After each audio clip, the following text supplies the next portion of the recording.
thrust there. 5500. Bringing that. Rotate.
Testing, 1, 2, 3, speaker volume, microphone volume. What is going on, everybody? Welcome back to the channel.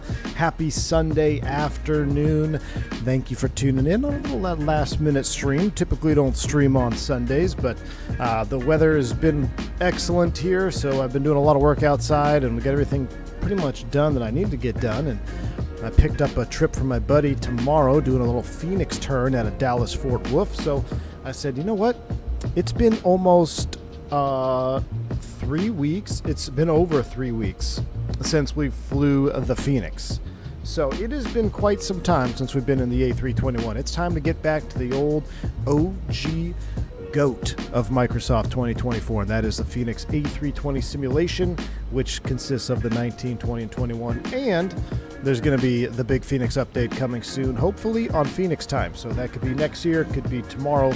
We're having a baby in 2 weeks, so that's probably when it would release, if that'd be my guess. So anyway, Milltown 24, good to see you. Captain McGee's in the house. Classy Traveler Bosco's here. What's up, man? Good to see you.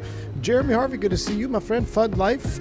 AJJJ's in the house. Thrust Set, what's up, my man? Miles Johnson, Brian Valdez, JP in the house. Fubar's here. Milltown 24 is here as well. Turk, the Glazer himself, good to see you, my friend. Taking a break from Mill Glazing. Join us live here for a stream from Dallas Fort Worth over to Phoenix. Virtual Flight Diaries, the man himself who landed the DC-3 at our secret location from yesterday. Posted a little video. Hotel for the zero taxi Whoa. holding point. Victor Papa runway Hotel, runway 17 right. Bon dia. Okay, we're going to turn that off for a minute. He landed the DC-3 on the on that secret airstrip, which was pretty impressive. So we do have parts available for Barry Seal, but again, we don't talk about that. That stream never existed. That was quite the fun flight. Anyway, where are my sunglasses, Pete Ski? What's up, man? Yes, so today I saw this first on Wrong Side Sim. He posted about this livery. It's got all this extra juice. Look at the sunshades, chat. You got the sunshades in there, like the little eyeballs. All right, and apparently there's quite a few other little Easter eggs and things that we're going to see when we board up. So I'd be looking forward to that. This is probably going to be the greatest Spirit livery of all time just because of all the little features that it has. So whoever made this, I think Silky Smooth and the Hughes team, they've done their research because there's a lot of little nuanced things in here that look very, very accurate. So we'll get to look at that together. Anyway, we got about a 1 hour and 50-minute block flight today. So we got some time to hang out and cruise, but this is also a refresher for me. It's been 2 weeks since I've flown the Airbus. When I fly last, I think it was like the 20th or something. It's been a little over 2 weeks. So did a little over 2 weeks since I flew the real thing. So I figured, well, since I'm going to fly it tomorrow, and I'm going to go to Phoenix tomorrow, and it's going to be a 321 tomorrow, let's fly a 321 Phoenix to Phoenix. All right? So with that said, I'll reset the drone cam. I've been working on my drone cam controls to make them the same as Microsoft 2020. So getting a little bit better with that. Look at that. Sunshades up. Love it. So right now I've got the airplane in turnaround state mode. So this is how I would expect to get to the aircraft tomorrow minus the aviators. Those will probably be aligned. Just kind of depends on how long the aircraft is. So again, everything that you see here is going to be courtesy of this livery. Man, my buddy, I hope he's okay. Hold on, I got to answer this phone call real quick.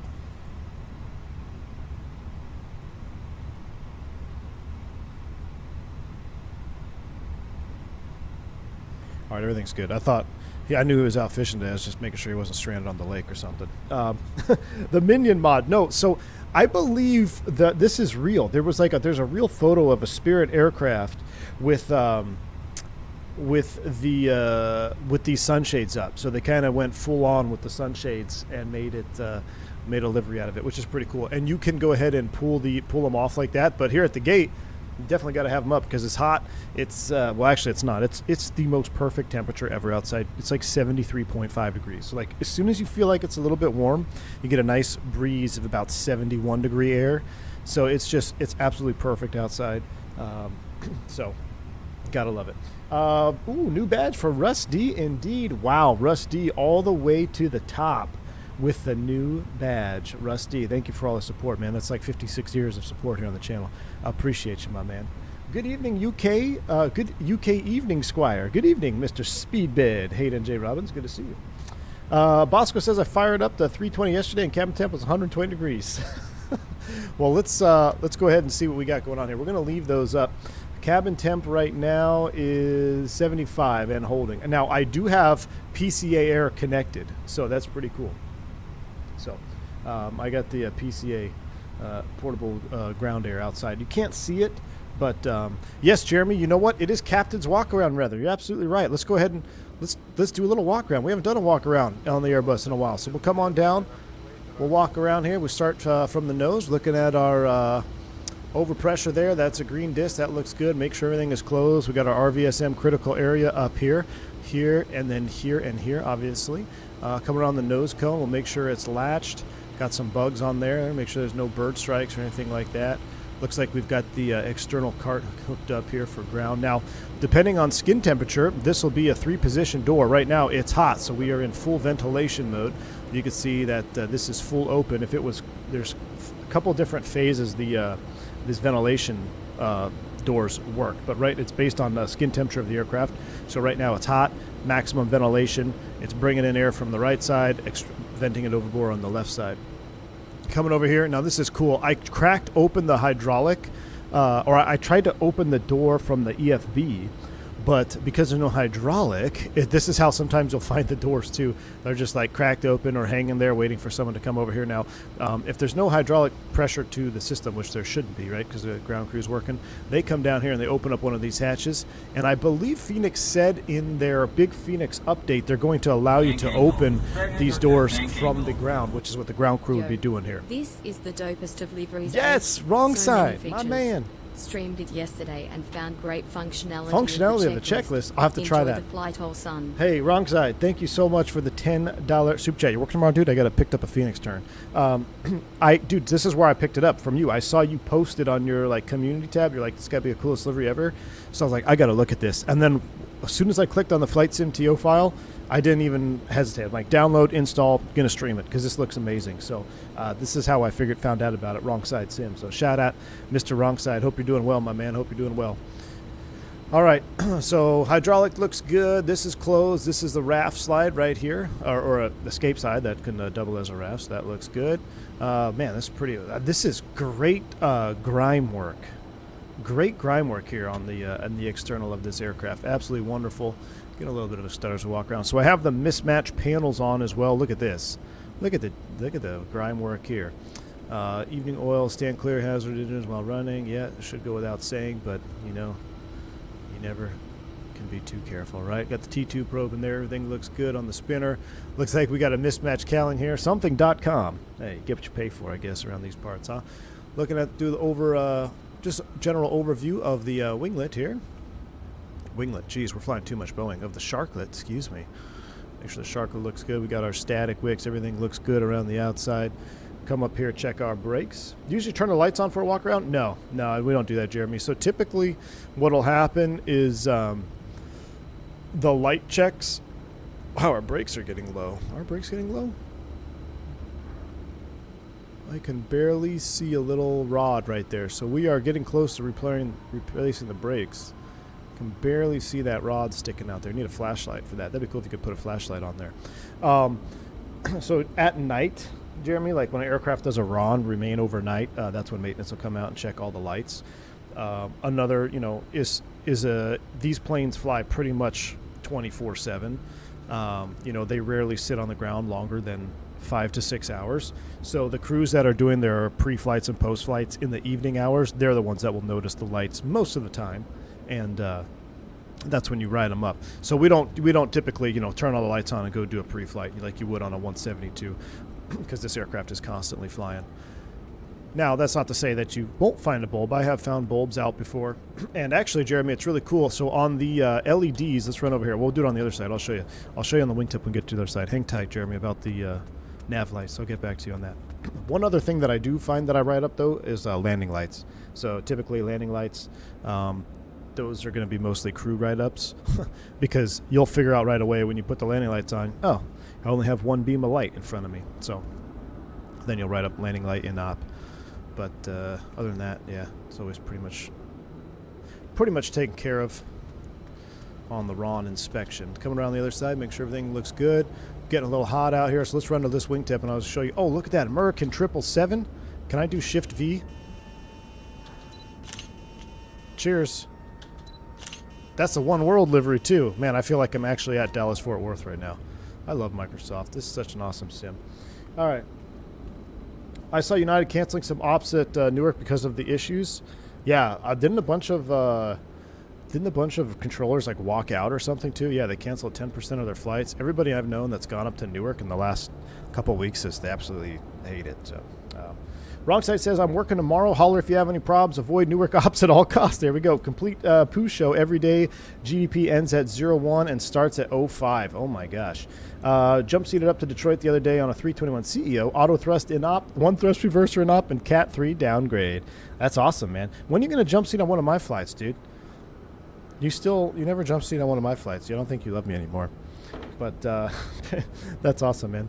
So here we go to the LED lights. Now, I wonder if I can zoom in with it. Oh, no. Oh, so that's weird. When I go Shift V, the airplane does weird things. I'm not going to do that again. So the nav lights, Jeremy, they have a little low, I don't want to say low battery because it's not battery, but as the nav light ends or nears the end of its life, you'll start to see a blue LED that will turn on or illuminate. If you're doing a walk around and you see a little blue LED, now it's not big enough to see, if you're standing way back here or looking at another aircraft. It's only if you're really doing a post-flight or a pre-flight. You'll see a blue LED up there, and that means your nav light is about to go out, or it's already out and you're on the system too. So they have little indicators to tell you when a nav light's getting ready to go out. It's a blue LED up there. All right, pre-flight is complete. And now, the real question is, did Full Flap Sim finish the pre-flight? Probably not, or the cockpit prep. Oh, we can't go up these stairs. We can only go up the Fenix stairs. Come back over here. Here's the inlet, right? We talked about the inlet extract. So we're in full ventilation mode. Inlet is wide open and extract is wide open. All right, static vanes, or AOA vanes look good. Static ports look good. Notice we have 2 of these. Boeing. All right, here we go. Let's go ahead and get this airplane fired up. We got to get out of here. So now that I've done the pre-flight and I got to load up the airplane, we got to go heads down and get to work here. So crew supply is coming on. Oop, that's already on. Ground control, CVR test. Captain Pers Captain will put the ADIRs into a line. So we have a new procedure now for alignment. We want to minimize having all 3 ADRs off at the same time. So that has to do with some of the new stuff on the new Neos and stuff. So it used to be tail number dependent, but guys, we're still screwing it up. So now it's fleet wide, no all 3 ADRs off at the same time with power to aircraft, unless you have to or directed by the ECAM. So strobe is already on, that's already on, that's in auto. So it's kind of a flow state or a through state here.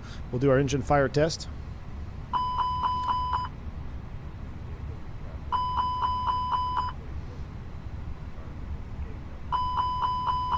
That's all good. Going up the right-hand side, everything else looks good up there. Beautiful. Leave the seatbelt sign off. Let's go back to initialization, request. Let's do engine page. Checking the oil quantity. That looks good. Hydraulic is all in the green. Beautiful. Pressurization is in auto. Oh, wonderful. I also have the doors open right now because it's really nice out. So that's us, Dallas to Phoenix. We're going to be spiritual weighings, 357 tonight. Cost index 99, but we won't put that in the box. We'll do 75. Cruise flight level, we filed 36,000 feet.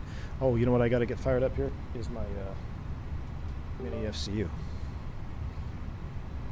Jeremy says, I heard the new jets don't have the flashing blue lights for burnout anymore. Oh, really? I didn't hear that.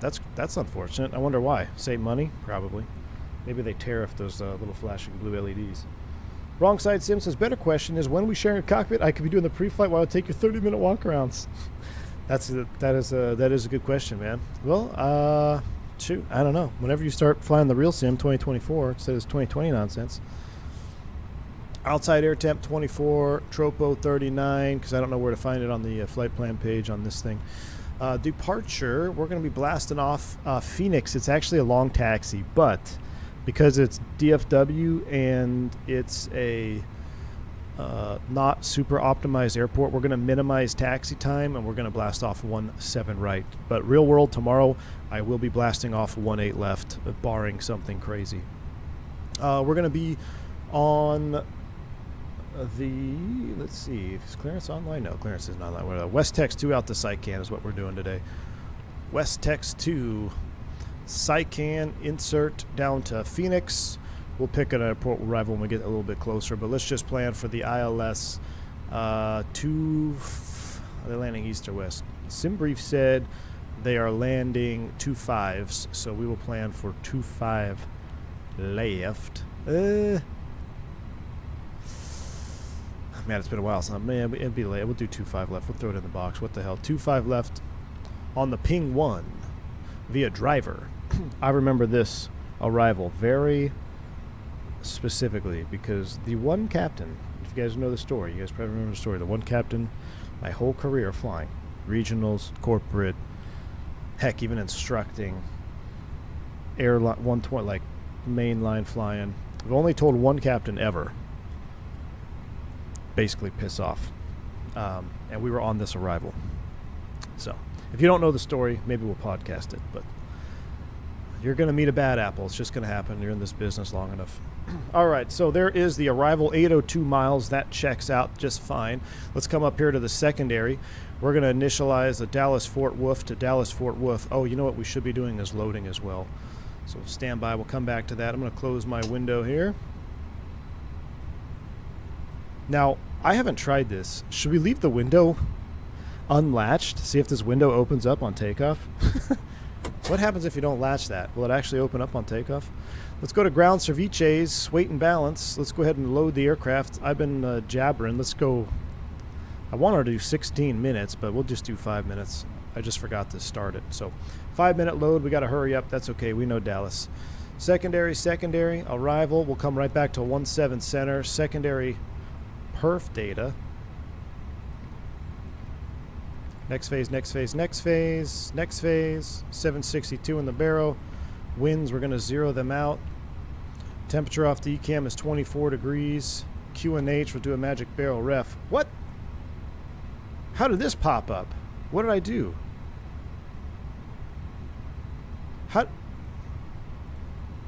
What did I hit? B? 0? How did that pop up? Wrong side. How did I get that checklist up here?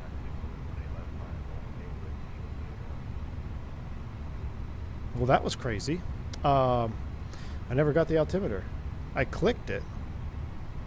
Oh, it's down here. Is that always has that always been there, or is that a livery thing? Wait a second. We have a release? What? Okay, this is too cool. There's a release between the throttles. I didn't even notice this stuff. What do we have here? Oh my gosh, 678, the tail number actually matches. Fort Lauderdale to Atlantic City. 0 fuel weight takeoff. TIF fuel. Law, unloaded, what? This is pretty cool.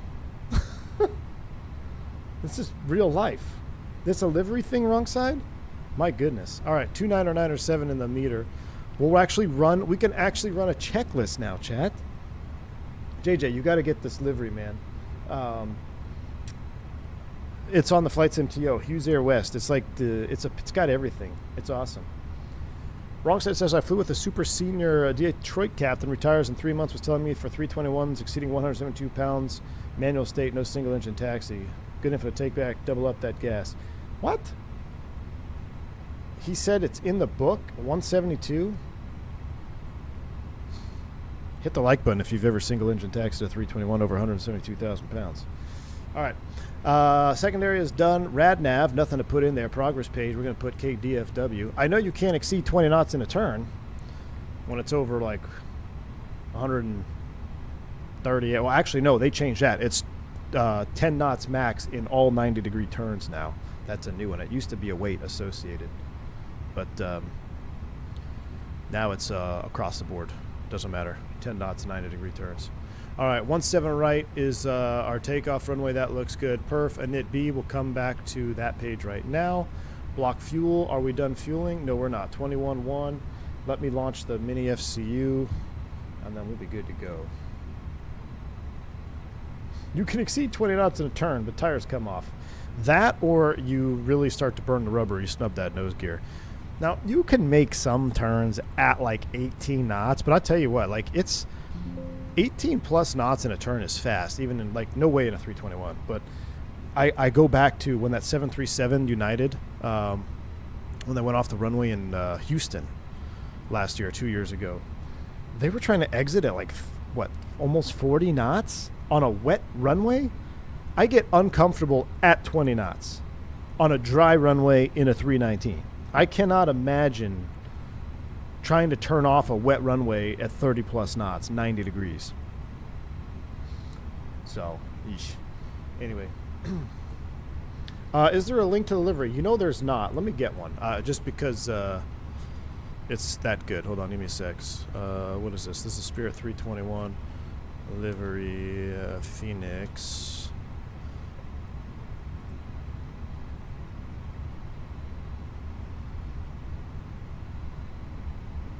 Is it this one? No. Let me show you guys. It's this one here. It's the livery pack. Here, I'm going to copy this.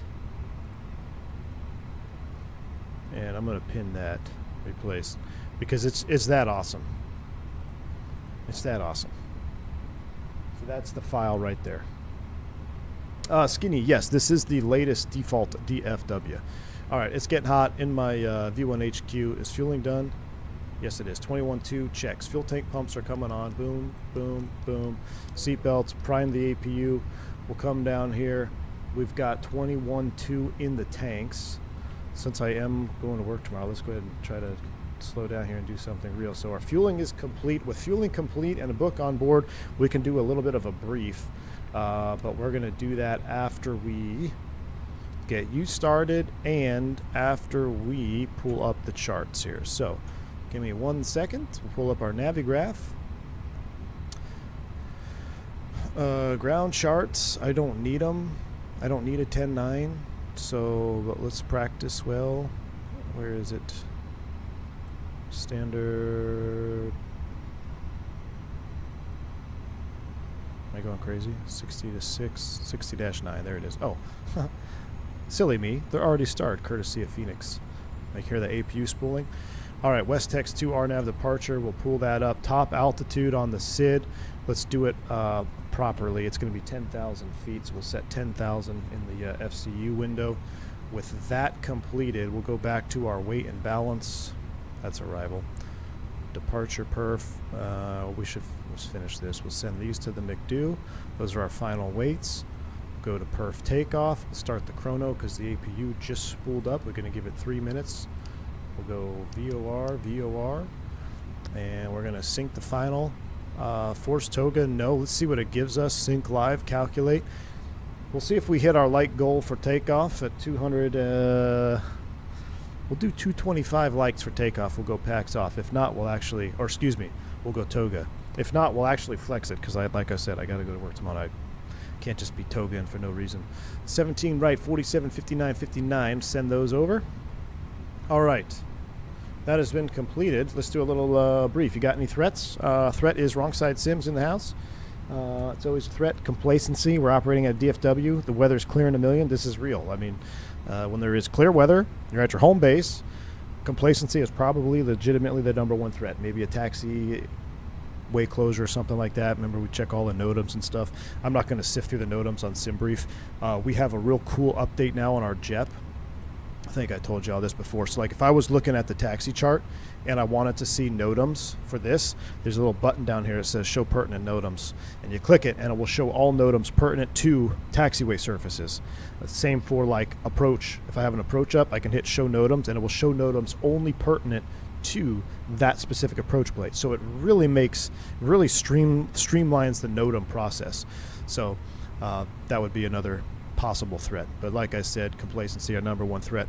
Anyway, so okay, so you're good, I'm good.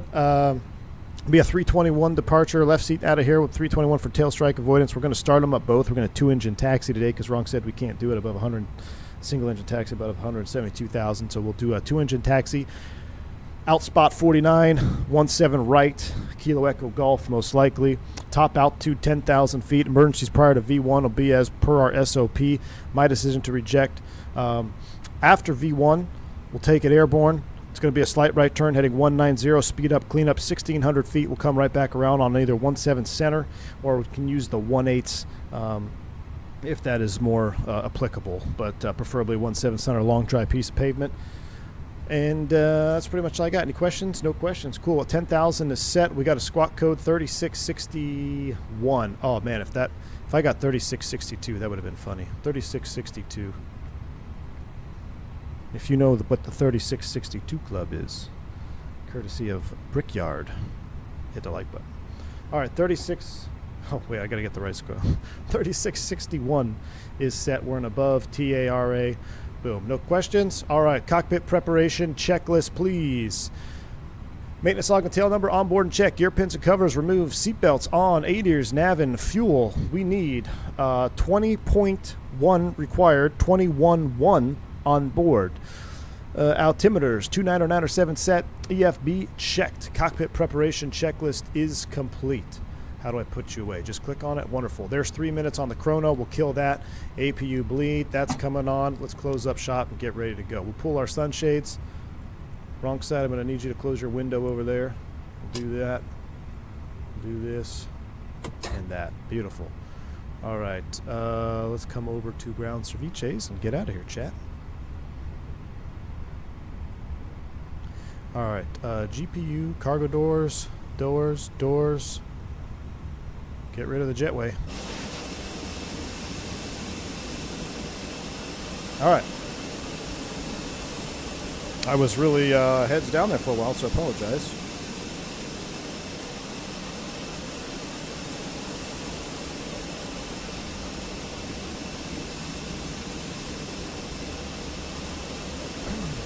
A flex takeoff, possibly. If you don't hit 250 likes before takeoff, we're doing a flex takeoff.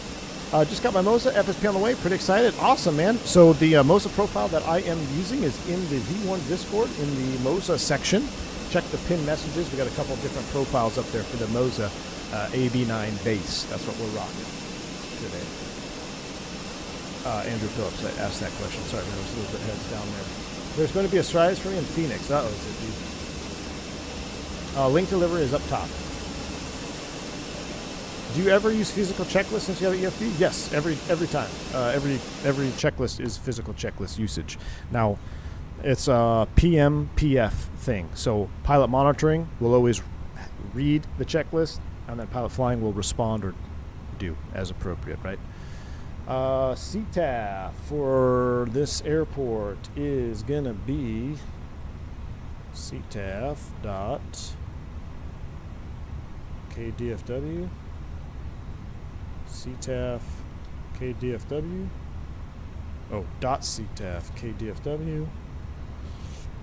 126.55, 2655, which would be incorrect, but realism. 2655 for CTAF.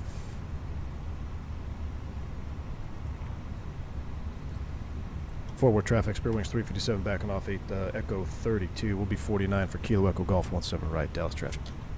All right, before start checklist. Windows, doors, and slides.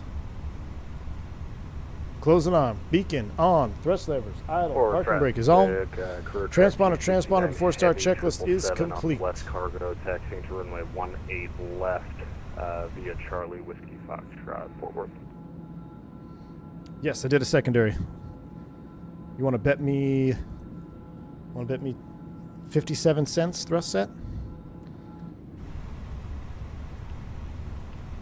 Boom. Mickey G, what's up, my man? All right, tug is connected. Let's make sure we don't have anybody to our left. We don't. So this will be an interesting pushback. Let's just go ahead and execute. Oh, shoot. Cockpit to ground. Brakes release. Cleared push. Must have been during an ad. Thrust set. You still don't have YouTube Premium? Come on, my man. YouTube Premium is probably the best subscription service available in 2025. What's Turk popping off about? What do you retract? Oh, finally some good sounding engines.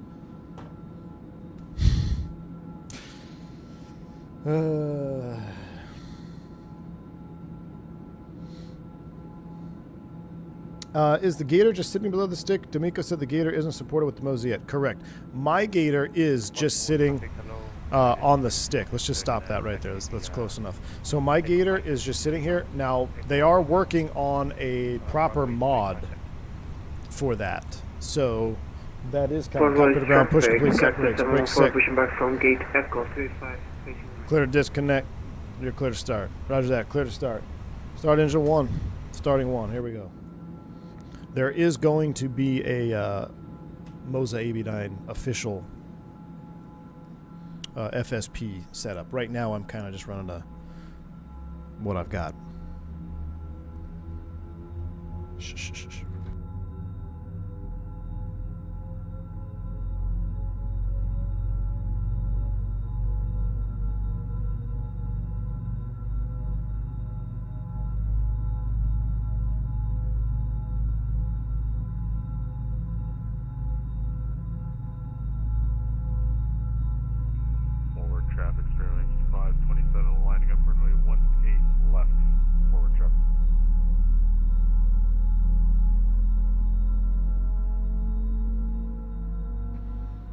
This is default DFW 2024.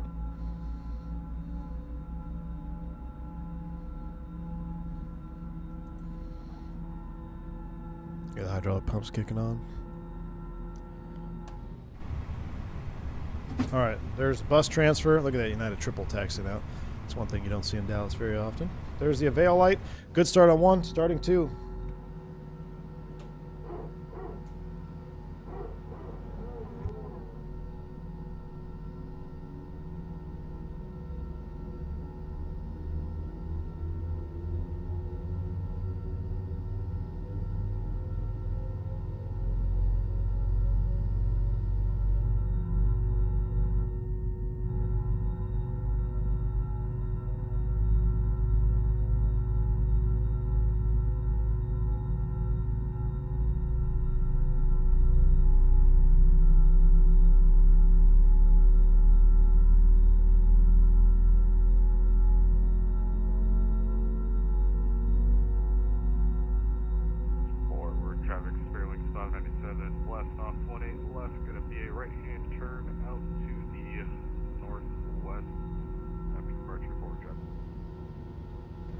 All right.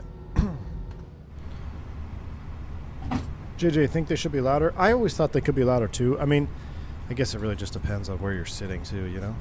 There's the Avail light on number 2. We got 2 good starts. That's going here, here. Let's go up top. APU bleed. Master switch is off. What was our flap? Did we ever send it? We did. Flap 2 up 0.6. 47, 59, 59. Flex of 53. Flap de. Uno, dos. I'm bilingual. That was a stuttery flap animation. Probably 2024 acting up. Yeah, payware scenery is streamed depending on which payware it is. Like, I can't remember which one I was looking at, but I have a payware one, and the only option is to stream it. So, yeah. That is set, and trim is supposed to be up 0.6. All right, flight controls. Full up. Full down. Neutral. Full left. Full right. Neutral. Rudder. Full left. Full right. Neutral. Max. TO config checked. Boom. Boom. Boom. Boom. Boom. Let's go. Brakes released. Clear left. Clear right. We rolling, chat. We rolling.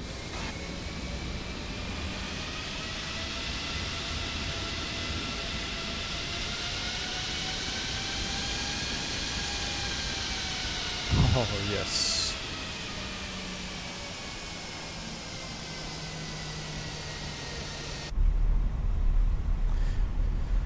All right, spot 49. Oh, that's going to be annoying. All right, so I introduced you to Microsoft 2024 Sim Update 1 Stutter on Departure Taxi. Doesn't matter what airplane you're in. Doesn't matter what airport you're in. Doesn't matter what you do to your rolling cache file. I don't know why. It started and it's never stopped. I don't know why that stutter happens on taxi out in every airport I've been to. Finally got free. Gonna hook up real quick and see if I can get y'all to Phoenix. What up, man? All right, Diabetic Lad. Sounds good. Well, we're gonna cut the corner here. Spiritual Wings 357 giveaway to 32 Americans from your right, then taxi 17 right, Kilo Echo Golf. Beautiful.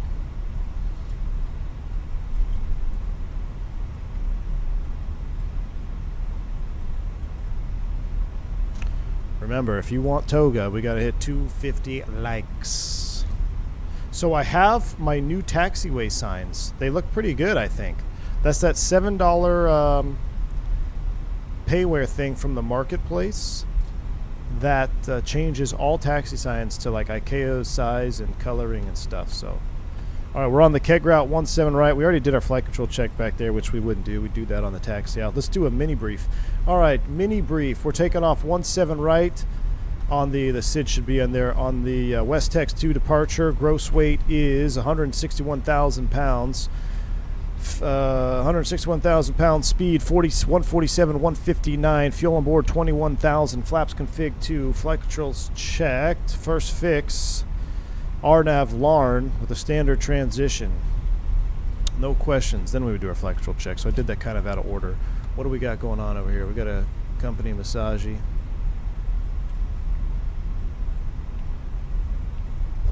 accept that. We got 161 plus 3, check. But see, there'll be no stutters in outside view, so let's just taxi in outside view. I don't know why that happens. Don't know why that happens.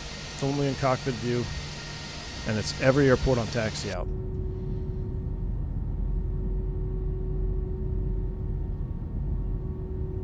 No, I have not updated to Sim Update 2 beta.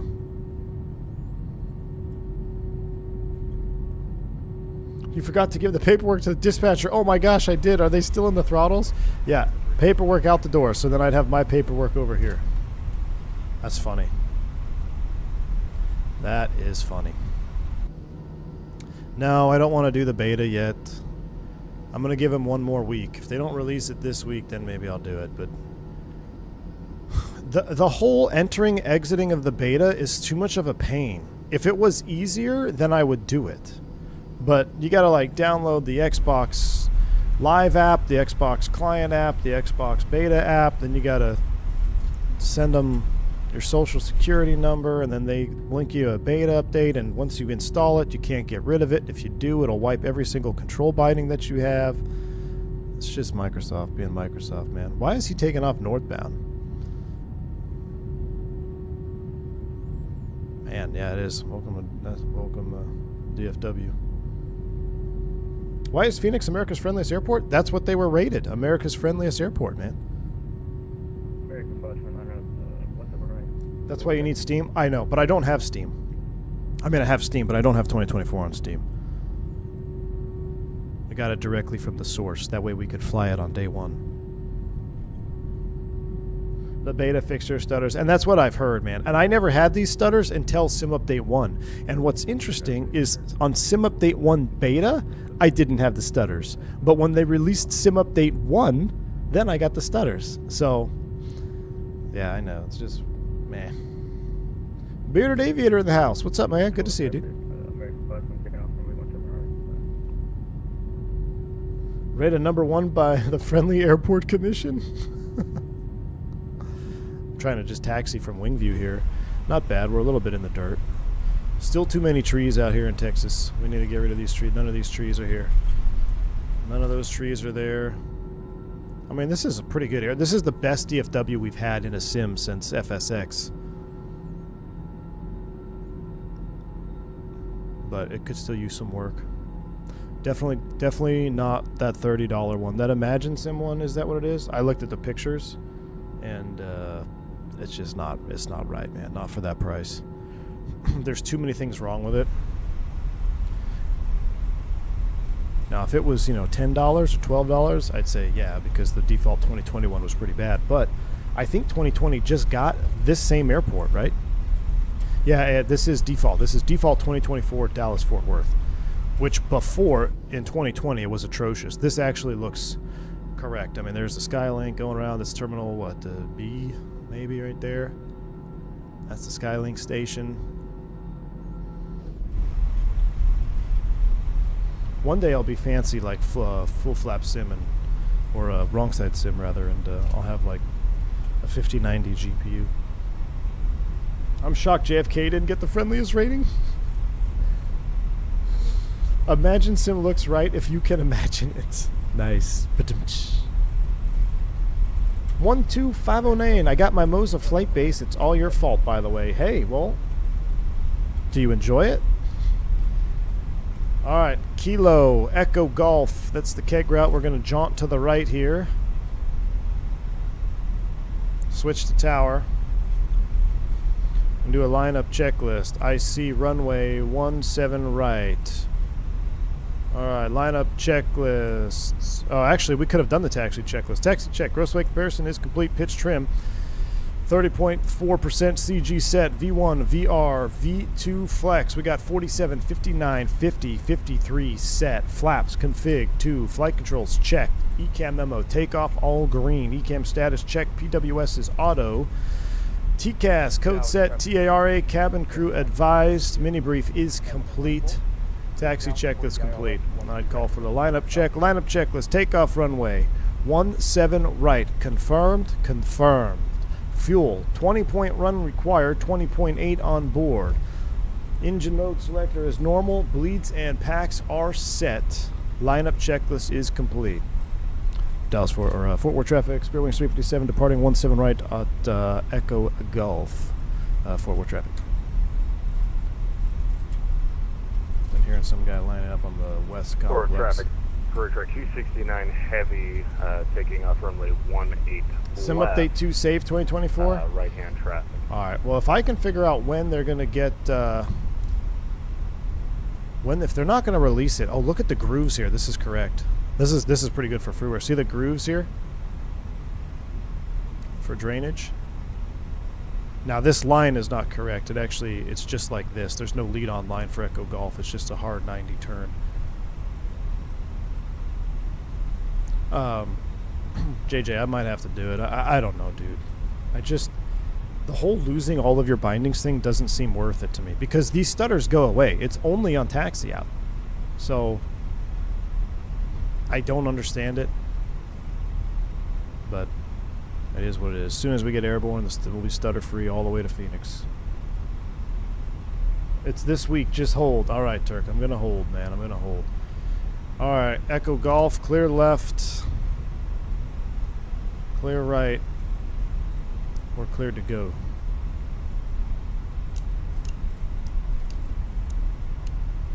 Did we hit 250 likes? We did not. Wow, we're doing a flex takeoff. You guys are mid. M-I-D. Where's Infian when you need him? Let's keep it rolling. Spool him up 50.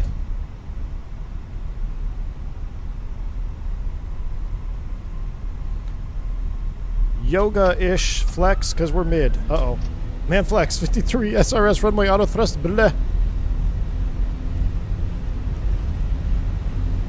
Rolling takeoff. Dallas Fort Worth traffic, Cactus 714 landing up and waiting runway 17 right. Thrust set.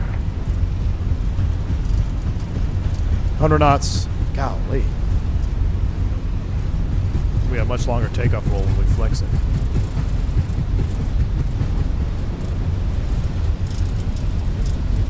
V1. Rotate. Positive rate. Gear up. Navin. Fly with.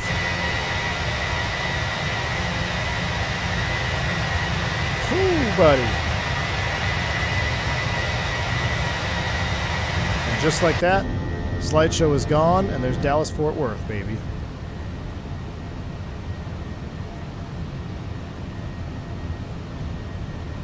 All right, positive trend.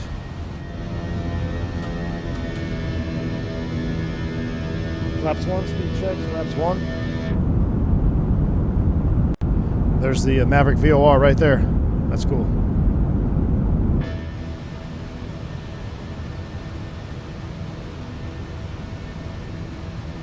Fort Worth traffic, 240 at or above 5 right. at long. So you see, this is why they don't blast you off the east runway for this departure. So you will always get 1.8 rather. Golly. This Dallas does just suck at performance, so every time I look at that airport.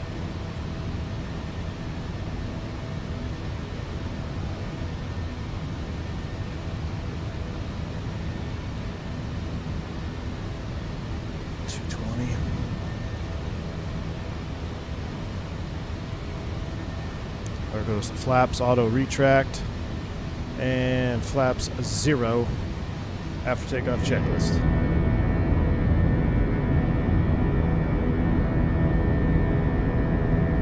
Where's Clown Stadium? Jerry's World should be right off the right wing there. Oh no, it's off the nose still. Let me show you. Let me get up here at 240 knots. There it is, right there. Way too many trees out here in Texas for Microsoft. We need to work on that. But there's Jerry's World, home of the losers, courtesy of Dak Prescott.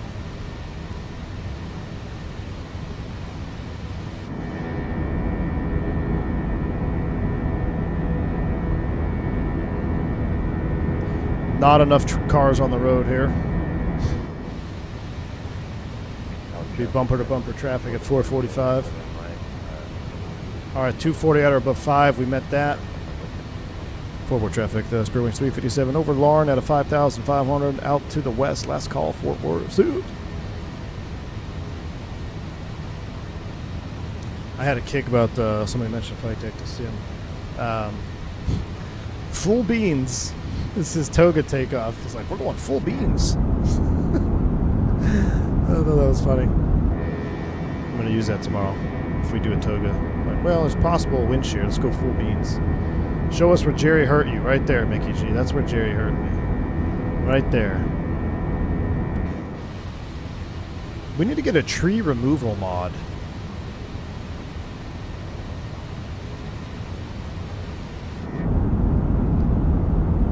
There's the mothership, though, right there. Look how big DFW is, man. Tell you what, if you get lost trying to fly on your way into Dallas-Fort Worth, then you shouldn't be flying airplanes. See that airport a long way away.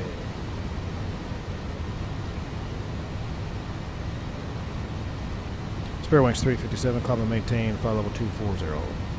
Climb and maintain 240, Spare Wings 357. Boom, 24 blue, open climb. After takeoff checklist, some of them is done silently, so pilot monitoring will pull it up, gear is up, flaps retracted, APU is off. After takeoff check is complete, but it's a silent checklist, for us anyway.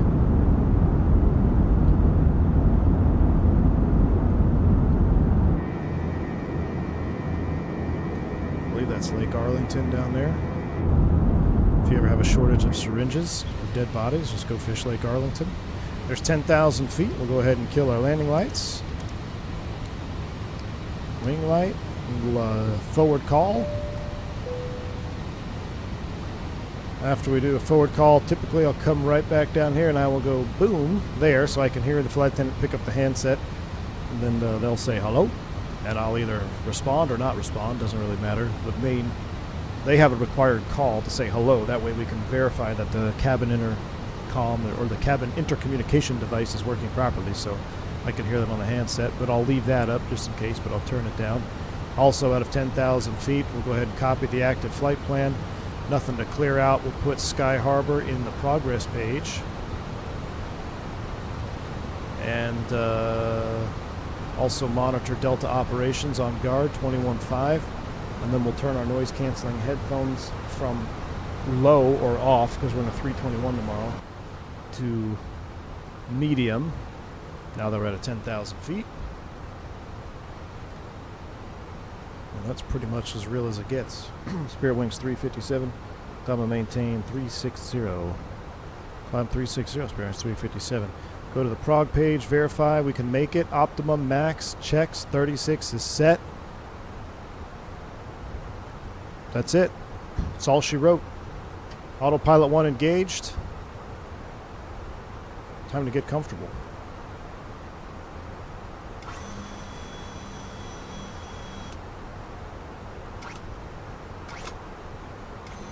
Raise the seat up a little bit so we can block it with our sunshade. Boom, pull that down. Go realism mode. Unfortunately, flying at this time of night is kind of like flying into a microwave. I'll tell you what, we could put our little spiritual wings up there. Bring out the coffee and tray table. What the? What? Okay, this livery is next level, dude. Look at this. Cruise Central. This must be legit. Look at this. I found wrong side's phone. Wrong side left his phone on the tray table. And we got a little Starbucks. The only problem with this is a tall. You need a grande. Let me tell you why. The problem with the tall Starbucks, this is real talk here, chat.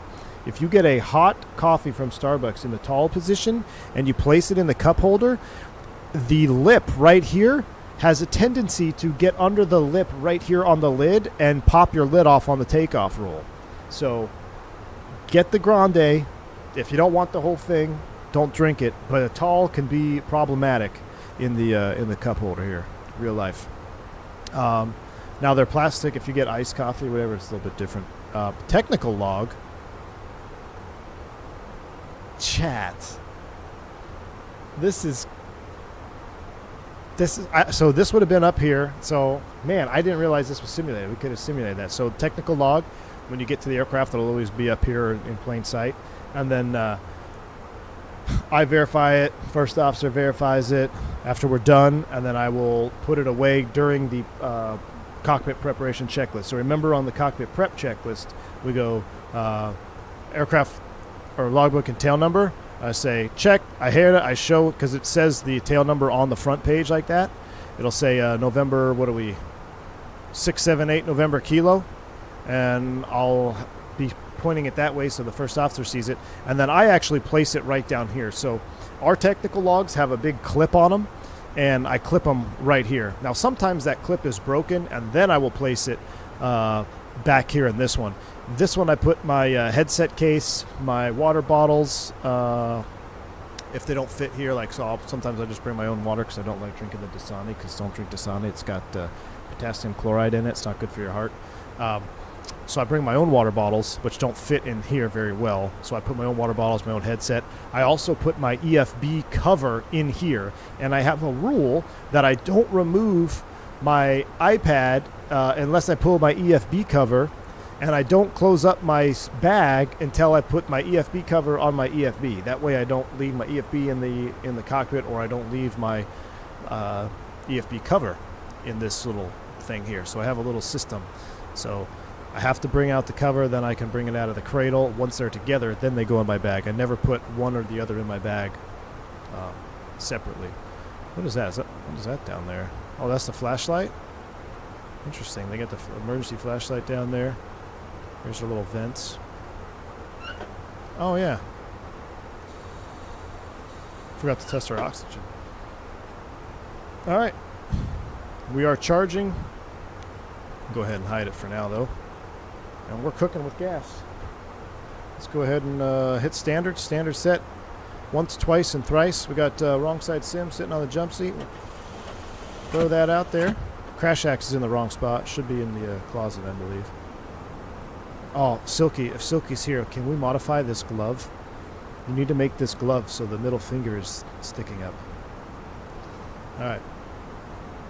And that is pretty much exactly what my flight deck will look like tomorrow afternoon. Cool stuff, huh? Any baby news? MC, nothing yet, man. Baby's still in the oven, thank goodness. Every time my wife calls me, I have a heart attack. I'm like, please don't tell me it's happening now. FO's table? Nah, he's working. I'm chilling, he's working. Or she. Nah, I might have his out too. Crew scheduling call equals ultra realism. Yeah, the Kinder Fluffs are great. I will put my Kinder Fluffs in the window tomorrow for sure. Is this? No, that's that's Bridgeport. Oh, can't really see it. So this is Lake Bridgeport. This is Squaw Creek. That's a nuclear power plant, one of the last few standing ones here in the Metroplex for producing power. So this is a hot water lake, and this white area is a nuclear power plant. We go fishing there in the wintertime because even when it's freezing outside, literal snowstorm, the water will be 80 degrees. So that's Eagle Mountain Lake, or excuse me, Squaw Creek. Coming out the right, I forget what this little fly park inn is out there, but that might be Eamon Carter or something way up there. I'm not sure. Not Bridgeport. I called that Bridgeport. That's it's not Bridgeport. Doesn't matter. But that's not Bridgeport because that is Bridgeport out there, wrong side of the aircraft. You don't eat those, right? No, I don't. But we call them the Tilapia Mafia. So the Tilapia Mafia goes out there, and that lake is full of tilapia, and the Tilapia Mafia, they like to eat tilapia, so they go out there and catch all the tilapias. Which, after I caught a tilapia by accident bass fishing, I can't stand the look of tilapia. I can't imagine people would eat it. Is it safe to eat fish near a reactor? Yes, theoretically, Bill's Mafia. Now, I won't do it, but here's the thing. I'm also fishing right next to it, so I don't know. When you look at the nuclear what's the word? What are the words I'm looking for? It's so advanced above my pay grade. But I went down the rabbit hole briefly about nuclear power, and actually the water that for cooling the reactor, if everything's done right, there's really is nothing to worry about, in theory, right? But yeah, I'm not going to go out there and catch fish.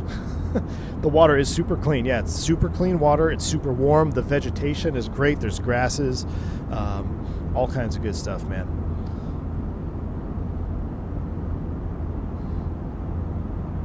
Canadians in the house. What's going on, man? Is it safe to swim in water like that? They do not allow wake boats or wakeboarding or water sports there. So, not that it's not safe. I mean, I've fallen into that lake before, but they don't let you. You can't do. There's no like water sports other than fishing allowed on that lake. But they sell. I mean, you can go bank fish it and everything. There's actually a bunch of bell towers, and there are snipers in them because you can get up right near them. Or they have like a buoy line in the water where you can't get past, but you're close enough to see what's going on. And there's definitely people up there with long guns. Actually, I had a buddy. We were fishing a tournament out there, and he had to get off. This was secondhand. So he said he got off the boat because he had to go do number 2, and you're never supposed to go. You're not supposed to get out of your boat. By the time he got back to his boat, there was a sheriff there, a sheriff boat, and a game warden and police there at his boat. He's like, "Look, guys, I had to take a poop." But they monitor that stuff pretty hard. There is fear around nuclear power, but it's one of the safest sources of power. Yes, it's also one of the cleanest sources of power. It is. Definitely. Do I own a boat? Yes, I do. I have a bass boat. What time's your flight to Phoenix tomorrow? I'm here at Gateway. Oh, really? Dude, I haven't seen that identifier in a long time. So I can maybe spot you if I'm not in ground school. What are you in ground school for, Miles Johnson? That's cool stuff, man. Phoenix Mesa Gateway.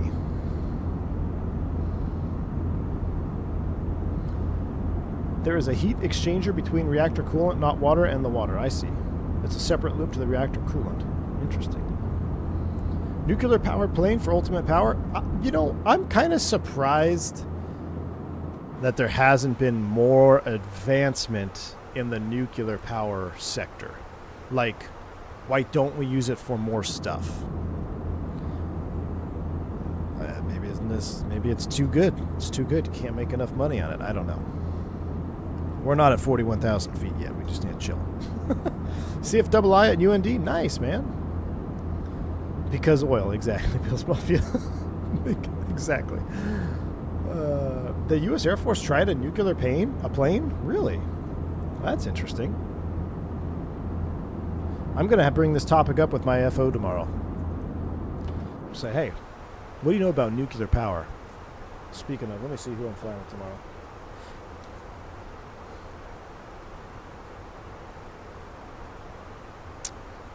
It is... Oh, I know him.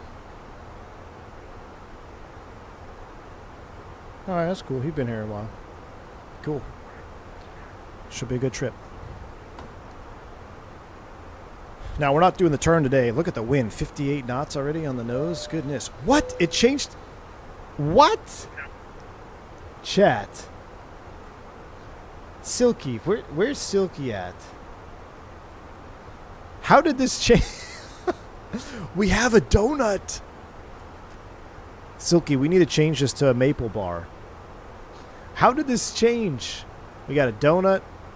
We got a piece of bread, some pasta and basil with carrots and some salad. For our favorite pilot, the Hughes team. So does that mean I'm your favorite pilot, or is it for everybody that's their favorite pilot? Hopefully this is... Oh, this is Coca-Cola here.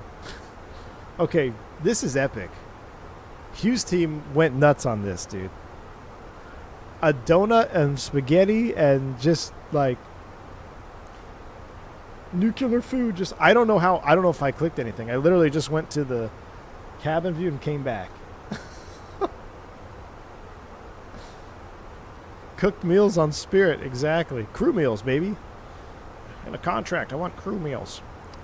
I like how they got all the in-op stickers down here, too. That's accurate. So, this is cool, too. Ship number 5678. So, does anybody know why the ship number is different than the tail number. Some airlines do this. It's kind of a unique thing. A noodle or a tapeworm? Yeah, it's interesting noodle there. That is too funny. Look, I love how someone get full flap sim in here. He's going to be so pissed that the FO gets nothing. This is great. This is too funny, man. The captain's getting everything. The FO has nothing. JJ Stevens, thank you for the $5 super chat, my man. I appreciate you. V1 thoughts on the F-47. Do you think Boeing will get it right? Well, I'm the wrong person to ask because I'm going to Google what an F-47 is. F-47. Never even heard of it. American Air Superiority. Oh, I did hear this. They did the release on it. I'm sure they'll get it right, man. It's just all alien technology that they've been hiding from us under Area 51, right? So, yeah, they'll get it. They'll get it right, I'm sure. And here's the thing, JJ. It doesn't matter if they get it right or wrong. Big Boeing, big military industrial complex. Boeing's not going anywhere. Tiger Dude. One airline I used to work for used this method. No soup, nope, that's not it. Noodle tapeworm, MSN, nope. Someone said something about internal something. So it's an internal fleet number, kind of. Basically, so an airline like Spirit, who operates all Airbus, right? And they have all variants of Airbus, I believe, right? 19, 20, 21, and Neos, 20 and 21 as well. So what they'll do to make this easier grouping for maintenance control is you'll have the ship number 5678 in this case would apply to all A321, A320. It could be since this is a non-Neo, all 320 and all 321 CEO aircraft will be 5678. All 320 Neos will be 4678. All 321 Neos, maybe they're 678, just kind of depend, or they'd be 6678, 19s, etc. So it groups the fleet into commonality. So since this is a 321 CEO, I would wager to say that it's probably going to be 321 CEOs and 320 CEOs. Okay, then you're going to have 321 Neos and 320 Neos perhaps. It just kind of depends on how they want to group them up. So, and when you call, so say you need maintenance control, so hey, we got a deferral, get on the phone with maintenance, please enter your ship number. As soon as you hit number 5, or it'll ask you even, like for us, my operator, it'll say, please enter your aircraft, what do they call it? Oh, please enter your aircraft series ID number, I believe is what it's called. So then, in this case, we would enter 5. And that's going to take me directly to the mechanics that are on duty, working specifically with this fleet type that day on shift. I don't know. I don't know really what happens past me pressing 5. It goes somewhere where it's filtered and the right people get a hold of the call. But it's just to do, like Vodka said, common part, common software setups to kind of divide it. Because Spirit has quite a diverse, even though it's only Airbus, they got quite a lot of options. I mean, they've got FMS2 aircraft, FMS1 aircraft, FMS2, EIS2, EIS, or all EIS2 now, I believe. They have the autopilot, or what are they, auto FDT CAS, and then just the straight classics as well. So there's a lot of, I say probably the best way to say is a lot of mixed software, even though all the types are the same, right? It's all Airbus 320 family. But there's a lot of variance inside of that exact fleet. You can see it at Atlanta. Delta ships have it usually on the gear door and near tail. For instance, 9XXX is 717. Nice. Yep. Airbus is king of options. I know, Kayaz. And I always get a crack out of it. I wish I was going to bring my real-world iPad to the stream today, but it was completely dead. So I have it on the charger at home. Whenever you look up an MEL, and it's like, okay, this is the MEL number, boom. And then before you even get to the main meat and potatoes of the MEL that you're working with, it is like, this is applicable to A320 series aircraft with mod K, mod high wing loading, mod pack high flow with crossfeed closed, mod this, mod that, and you'll have like 15 different modifications just for that one tail number. So when I say, you know, there's so many different variants of Airbus out there, it's pretty wild how many there actually are. Even though it's just an Airbus is an Airbus, all the nuanced details, which is where I can only imagine the devs like Fenix and Chaos and or Fly-by-Wire, you know, racking their brains about, okay, so we got to model this. Are we going to model this? Are we going to model that version? Are we going to model this version? Are we going to model this version? Now that is unfortunately where I think the tollless begins to struggle. So I don't really want to, don't ever want to talk bad about a dev, and I'm not talking bad about tollless, but when we compare the aircraft, people always ask, well, what's better, Fenix or tollless? Where the tollless begins to break down a little bit is inside the internal guts of the box, because I'll notice things that are in, say, the 319 Classic that I'm like, okay, that should be in a 321 Neo only, or vice versa. So you start to see some of the nuanced modifications available across all of the tollless aircraft when really they would only be on a specific 321 Neo variant or a 320 Classic variant. So it's not that they don't have the option for you to use or whatever you're looking for, it's just it probably shouldn't be there in some instances. But I also haven't flown the tollless in a really long time, so maybe we should. Ooh, I don't know, Chad. Should we fly a tollless flight soon? All right, 36,000 feet. It is smooth. We'll turn the seatbelt sign off. Let me practice my PAs for tomorrow. So let me do a real-life PA practice. So we're 653 miles, 0058. That's an hour. We'll just call it 2 hours, a little under 2 hours. Really? 005? Does this have backup nav? No, it doesn't. Yeah, we'll call it 2 hours. So I would bring out the handset for this. Pull out the handset and make a little radio call here. Ladies and gentlemen, for the flight deck, just reach our cruise now to 36,000 feet. Looks like we've got a smooth ride here. We'll go ahead and get that seatbelt sign off for you. Right now we are 649 miles to Phoenix Sky Harbor, just a little under 2 hours of flight time. We'll update you on the weather as we get a little bit closer. Thanks again for choosing Spiritual Wings. That's pretty terrible, actually. Glad I practiced with you guys. Although there's more people here than will be on my airplane tomorrow. Where'd the crew meal come from? Diabetic lad, I don't know. It just went out of, like, I was in wing view, I went back to the cockpit view, and there was a crew meal. It was amazing. Completely different, but wasn't Airbus trying to push for single pilot ops the other day? Yes, they will, TBM Life. We were just talking about that in the Discord. So here is my hot take. I'm going to go ahead and turn my noise canceling up to the high setting now, since we're up at cruise. Won't hear anything. I think we are going to see single pilot operations in 20 years. Now, before you freak out and say, oh, there's no way we're going to see single pilot operations at Spiritual Wings, that's not what I'm talking about.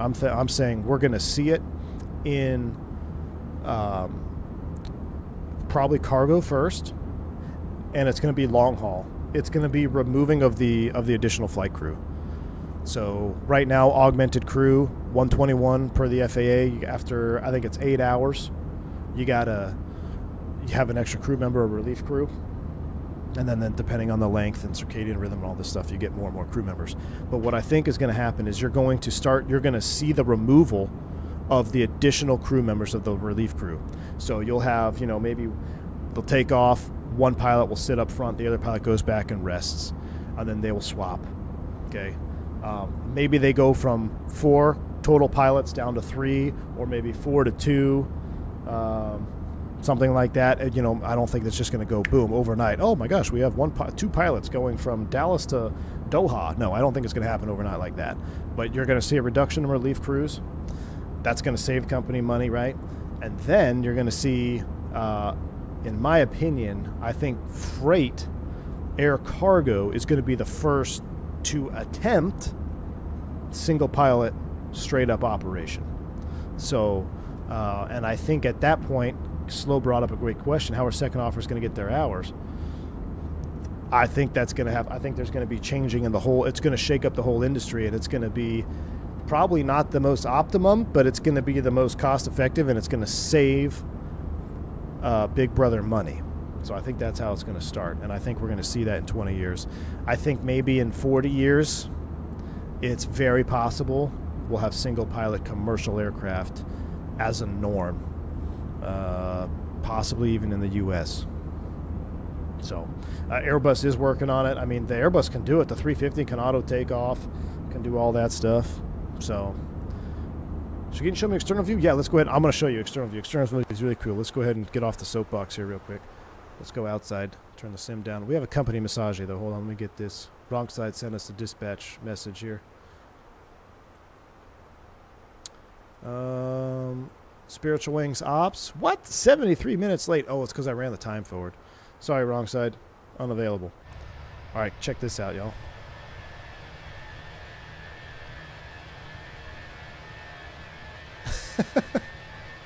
You can see the sunshades in the... I got to get the right angle. There you go. That's a better angle right there. How cool is that?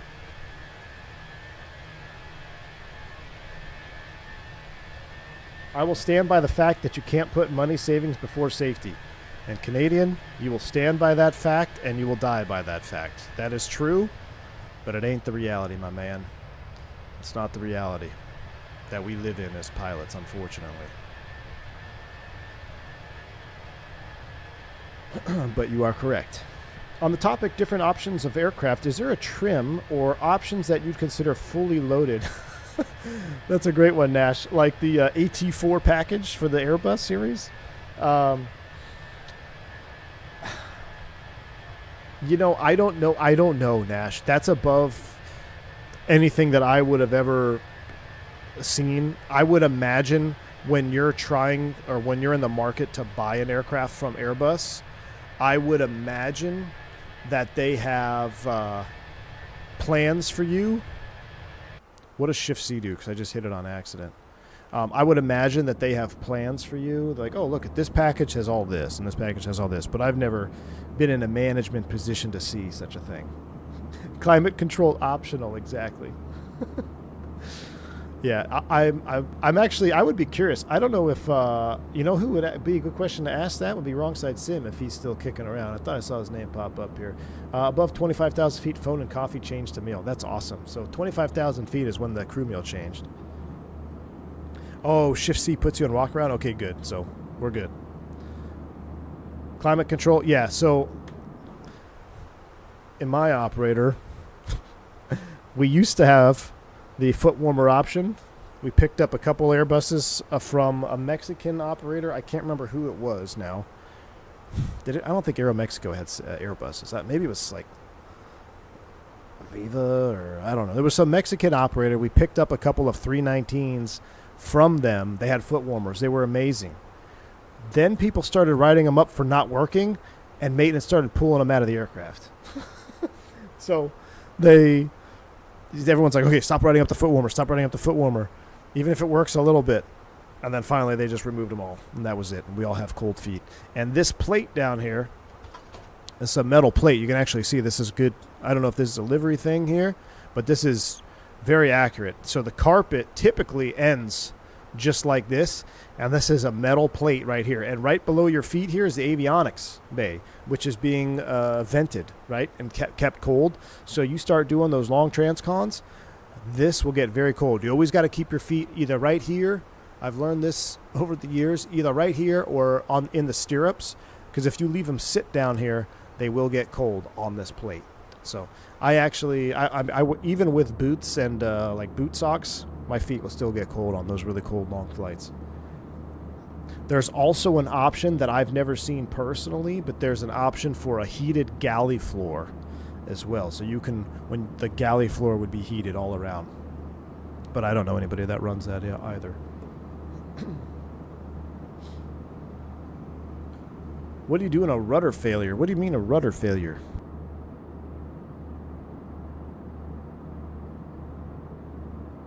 Question: when it's dark at night, how do you know you're flying through clouds? That's a good question, Slow.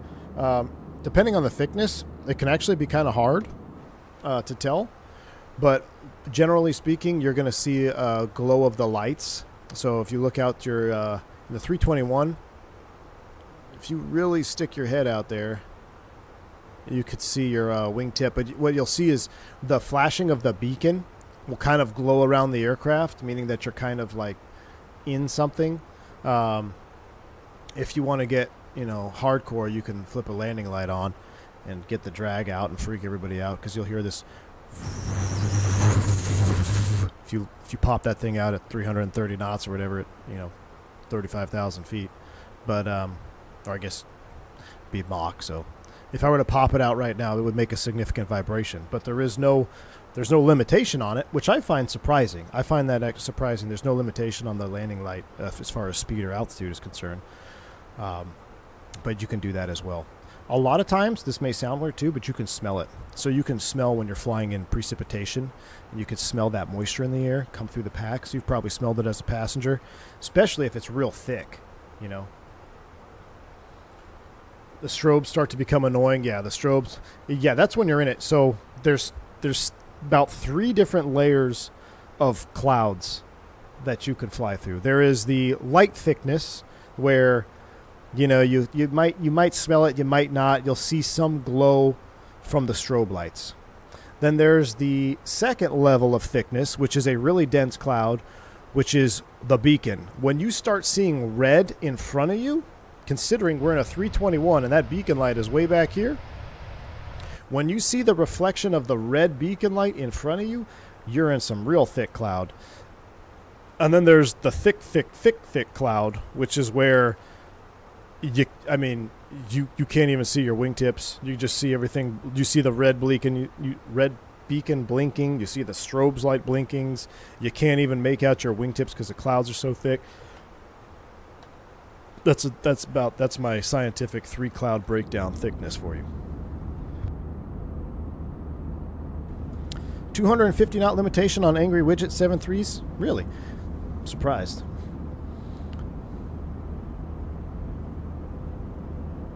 Way too much, so no. Enroute CP. Wrong Side Sim says, I'm not exactly sure how they go about adding features to the jet. I know some things are based off features that require services, which need contracts with those vendors, like CPDLC. Enroute CPDLC took forever because of the approval hurdles, but they also to negotiate contract with the vendor for connectivity. There's always a middleman, right? Everyone's got to get a piece of the pie. They looked at moving maps with Flight Deck Pro, but the data cost was way too much, so no moving maps. Interesting. See? Everything is about money. Money makes the world go round, chat. Been saying that for a long time on this channel. If you want to fly together with an FO friend, can you bid the trip together? Jeremy, yes, the FO can bid to a captain.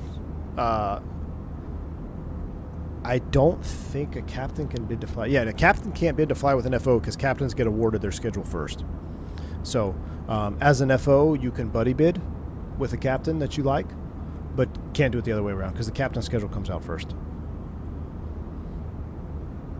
More importantly, does your operator have the KG's Korean Cruise Jazz? Hasso Basso, yeah. Yeah, we do. We got the Korean Cruise Jazz. Look at all the boats down there fishing. I don't know what's going on down there. Where are we at? Are we in West Texas yet? Oh yeah, we're coming up on Midland. Hey, we're gonna have to pull the eyelids for this. We're coming up on Landman, chat. Landman, 11 o'clock low. Look at all the what I just hit. Oh, I wonder if I have a rudder trim. I think I have an aileron trim possibly binding there. Hit the like button if you've seen Landman. Speaking of Korean jazz, let's kick it off, shall we?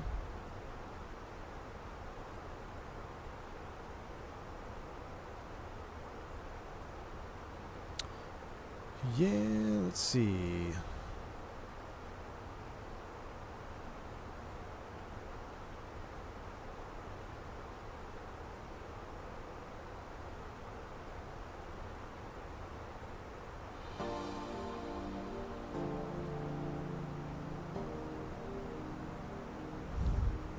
Something sus.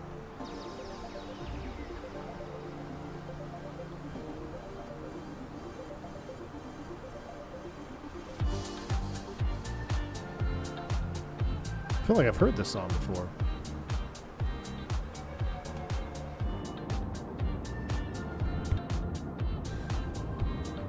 My former boss, when I was a dispatch manager, was heavily involved in most of these contract negotiations, so I got a lot of the inside info. Ah.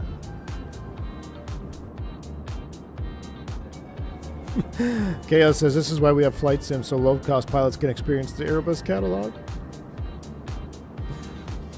Do you know as a captain if any FO puts you on the no list? No. No, you do not. My operator has the Bose Bluetooth option if you have enough money to buy them. Same, dude. Bose Pro flights. You should put up some private planes Middle East Princess have, like personal insane decked out 3As. You should put up some private planes Middle East Princess have. Sounds cool to me. I've heard of husband and wife pilot teams. Yep. Husband and wife, father, daughter, father, son, mother, daughter. Like at the end of the day, as long as y'all are safe, that's all I care about. That would be wild though, as a dad, to think about flying an aircraft with one of my kids. That would be pretty cool. That would be really cool. I don't think I'll have that opportunity because I personally don't believe. Let's see, my oldest is 6, so 20 years. Let's just say she did everything right and she wanted to be a pilot. 20 years from now, 26 maybe, it's going to be a whole different industry. I know that. Whether it's single pilot or not, is 20 years from now, aviation is going to look very different than it looks right now. So, who knows? Just seen a vid and the dad was captain, mom was FO, daughter was in the jump seat. Nice. If you touch that lever, you're grounded, Zippy. When friends fly, does it end up to be a problem? Do airlines care if you fly with a friend, for example? No one cares. They, at least in my experience, right? In my experience, through the operators that I've flown with, as long as you're treated like an adult, they're going to treat you like an adult, right? And that's what makes you a professional. Being able to set aside your either friendship or your differences, right? So whether your best friend is next to you or someone that you can't stand, when you're in the cockpit, you got to put some stuff away and you got to just do the job. That's what makes you a professional pilot. So it shouldn't really matter. But I'm just happy that Full Flap and I don't fly together because we'd probably get in trouble. That guy's a character, man. I'm not sure I'd love the flying with my family. Even in the 172 I fly, I don't like taking up one parent in case the worst happens. It'd be devastating. That's understandable, man. Understandable. I flew, so when we only had one child, I flew my wife and her, they were in the back, and we were flying to Florida to go see her parents. And I was like, my entire life is on this airplane right now. Let's pay extra close attention. Do I watch the National Babies Association? No, Shaq, I don't. Joe Plains, what's up, my man? 20 years from now, Airbus 320 electric and Boeing 737 MAX 14. Probably. What are we playing here? What are we doing?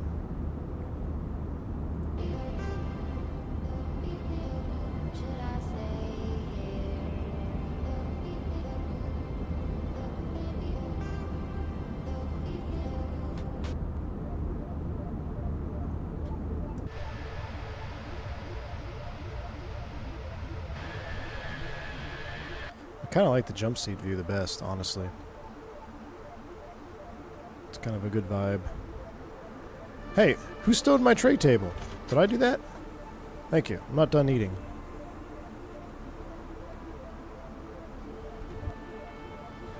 Thomas Ray, what's up, man? Oh, you're talking chaos. Wasn't there an incident where 2 women pilot team flew the whole flight with the landing gear down? That I did not hear. So would one of the family members have to request the other? Possibly, Jeremy. Yeah, or you could have just bid on the same trip, maybe. What is the number that is written on the bottom of an inop sticker? Logbook entry number? No. So the bottom of the inop sticker is going to be the MEL number. So, for instance, well, it's either on the bottom or the top. It just kind of depends. So what we do is we'll put, like, let's say this is a potable water, MEL, and not just a DMI. So it'll say pot water, and then it'll have the MEL number, like 38-06-11, whatever the number is. And sometimes they mix and match. That way, when you look, so you compare stickers to paper and paper to stickers, right? So 1, 2, 3, 4. I'd pull out the paperwork here. I'd verify we have 3, if they're MELs, 4 on there, and then also with the book. So stickers to paper, paper to book, and make sure you have them all in the book. Now, if you have a DMI or something like that, then you'll have something extra in the book, and you may not have a sticker, or it may not be on the paperwork, as you know. But yeah, typically it's got the problem, or like tray table. So if this was a DMI or something, like, let me say tray table. So if you've ever seen the ones where they have, 20, there was a point at my operator where there was a management change. There was a lot going on, and maintenance was getting real tight, and money was becoming very tight. Maintenance was deferring everything. And there were instances where you had this entire thing full of in-op stickers because it was a lot of small things, tray table, seat back, armrest. So you'd have, it wasn't uncommon to see 15 to 20 plus stickers there. And guess what? As the captain, you got to go over and verify each one is there, or is there, and it's valid, and it's not expired, etc., etc. So it takes for a little extra long pre-flight.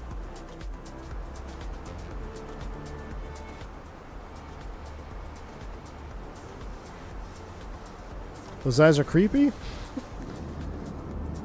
Let's go out and look at some more oil fields. We had an in-op sticker next to the auto thrust button. I checked the number. The sticker doesn't match the auto thrust MEL number. It could be. I've seen it be the log page. Could it have been the log page number, or if there is. Was it a long number? It wasn't a date, right? With no spaces or anything. Like sometimes I'll see the date there too, like 05042025, all in one spot. If it was the, I don't have my. If I had my book with me, I could probably show you. Tell you. Drop the window shades and click the middle of the side windows. What? Drop the window shades. What? Kinderfluff is taken over, chat. Can I put it back up? Oh, no, you can't. See, I'm not that fancy. I don't have the Kinderfluffs that fit in the... hold on, I got all lagged out there. I don't have the Kinderfluffs that fit in the side windows, but they make them that fit exactly for the Airbus windows. I've got these. I don't have yellow eyes, though. I just have regular black ones. Dude, this is trippy, man.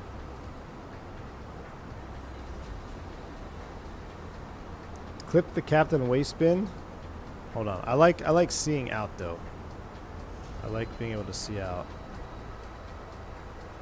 I'll put you back up. It's too much yellow for me. Oh, now it's flickering. Hold on. Click the captain waist bin. Hold on. Change the song here. Let's see.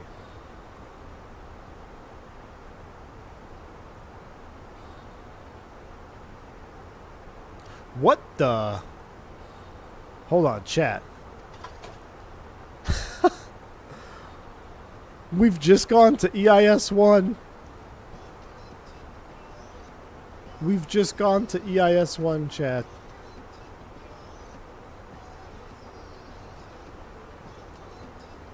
That is crazy. This is the ultimate livery of liveries. You want to fly... So, does he have a 319 version of this? That would be cool. Look at the trim. We're all EIS-1 panel anyway. We've gone from Spiritual Wings to United 2025. Look at the old panel cut out. That is crazy. And welcome back to the future. Unless you work at United, then you're still flying with EIS-1. CRTs. Who's livery dev? It's pinned on the top. It's this is the Hughes, a Silky Smooth, and then the Hughes Air West team. Hughes Air West, jeez. 727 when? Hughes by Horizon. And what's cool is the minion shades also show on the outside too. Let's find ourselves a nice. Ooh, that's actually kind of a cool view.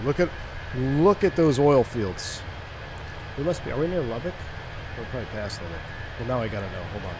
Where are we at? Yeah, I think we already passed it. Yeah, we're actually going out. There's Midland, Odessa. Over. What's Peck?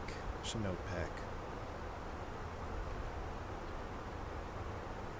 Hold on. Let me do a fix info real quick.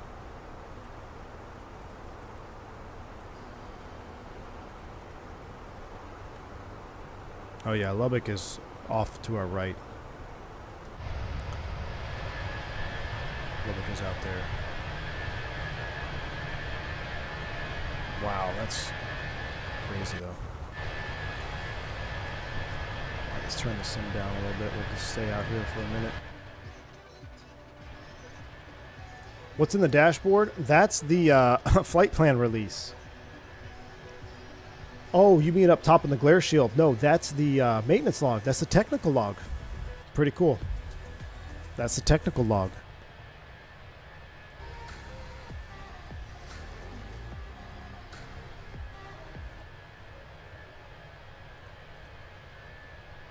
The IS-1 with the analog standby would be neat. Yeah, it would be. But, I mean, Fenix already said the amount of work they'd have to do to recode all that stuff is not worth the return. I wonder if the armrest is set to F6. Let's check, Jeremy. I doubt it. Let's see. How do I get back? Shift X. I'm trying to, like I said, I'm trying to get my drone bindings all up. It's close. That's fairly accurate. I've done a 6.5. It just depends on the seat. Typically, F6 works out. But sometimes, depending on the seat, if the cushion's a little bit newer, might have to lower it a little bit more. Or you have to go back a little bit, but pretty much sitting on F6 there. I think that's actually a Fenix modeling right there. This looks different. Did he move this down here? Was this always here? I feel like, so ours are right here, right? I don't know, wrong side. Where's the emergency flashlight? I think ours are mounted right here. So for Spiritual Wings, I guess they mount them down here. But ours are mounted up here. There's a vent there. Max load, that's good. Okay, this is actually kind of a cool view. With the sun, hold on, let me move it right there. Look at that. Welcome to 2024. 2025, well, 2024 sim. Stopping by to say hey and leave my like. It's a busy day, so I'll catch the replay later. Zach, take it easy, my man. Thank you for stopping by and saying hello. On the 380, you could move the armrest position? Really, Chaos? For real? I never knew that.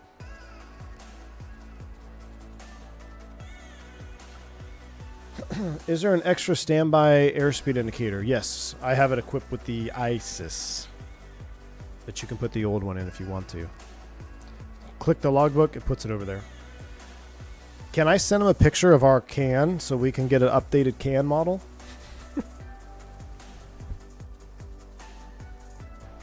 That's really cool though. This is we're gonna fly this livery more. This is awesome.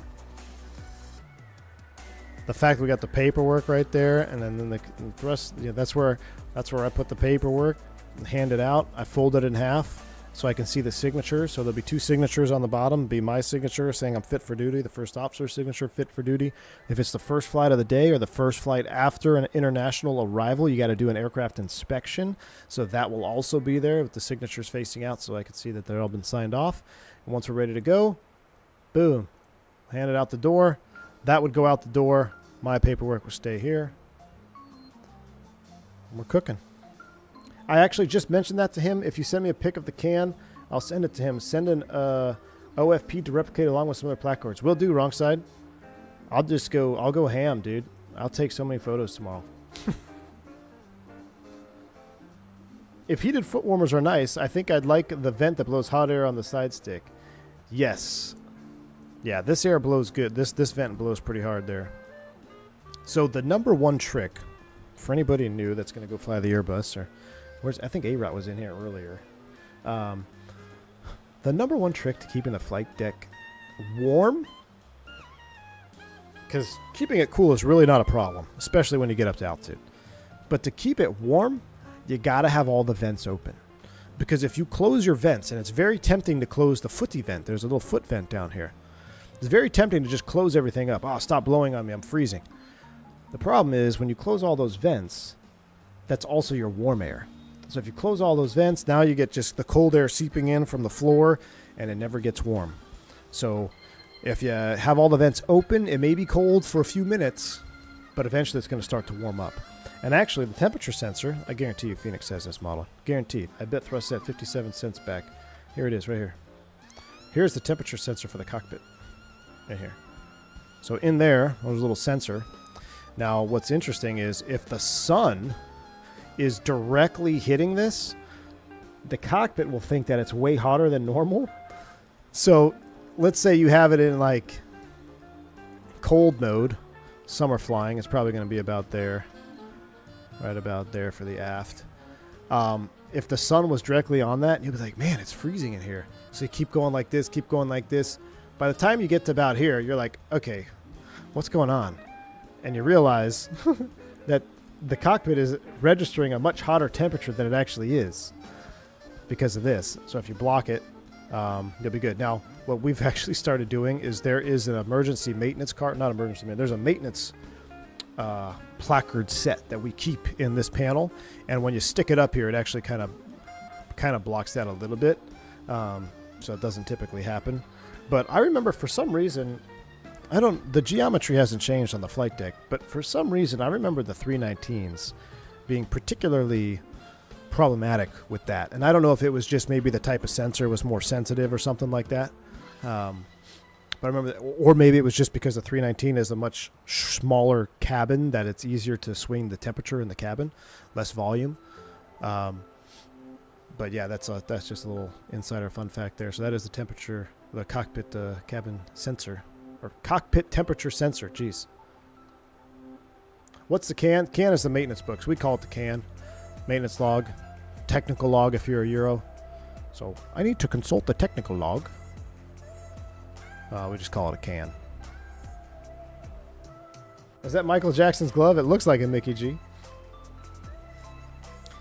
My favorite steak, picanha or New York strip?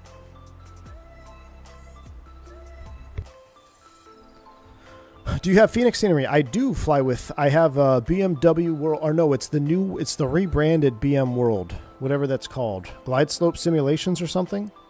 It's one of the few in the marketplace that are compatible for 2024, so that's the one I have. In the King Air 100, if we fly with the sun in the back, we can get a false engine fire indication. Really Canadian. Nice. Falcon F1. Check out the link at the top of the chat box. This livery has more than just that. Check this out. You hungry, Falcon F1? Here you go, my friend. Have a donut. Look at it. We got a Coca-Cola. Wrong side. We need to get him to change this to like a Texas tea. I'm going to send him a picture of a Texas tea from Buc-ee's. Let's see if we can scan that model. That's tapeworm. Yeah, tapeworm with brains and basil. Some carrots, salad, a donut, and a bread loaf.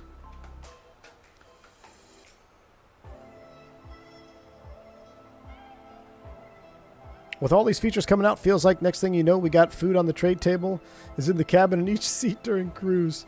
Speaking of which, I haven't even gone to the back. Excuse me, Thrusit. I'm going to steal your jump seat here. Let's take a look at the cabin. Probably just your standard. Yeah, we've seen all this.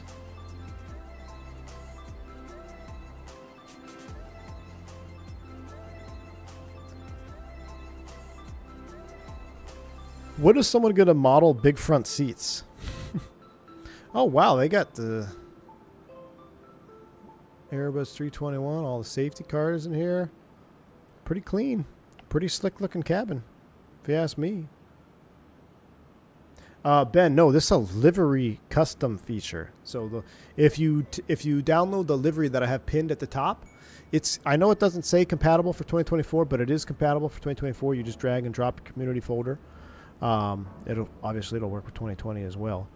But you download that livery, and you're gonna get all the same features you see here. You like that, Fubar? I don't know, Vodka. Where's the big front seat? The best hidden secret to domestic U.S. travel under 3 hours.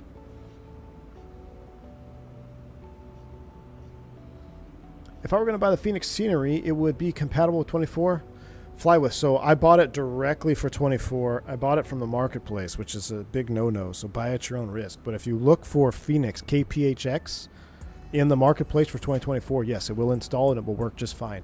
It's one of the few sceneries in 2024 where I've had zero issues. Now that I've said that, we'll probably have an issue on this stream, but until then, yeah.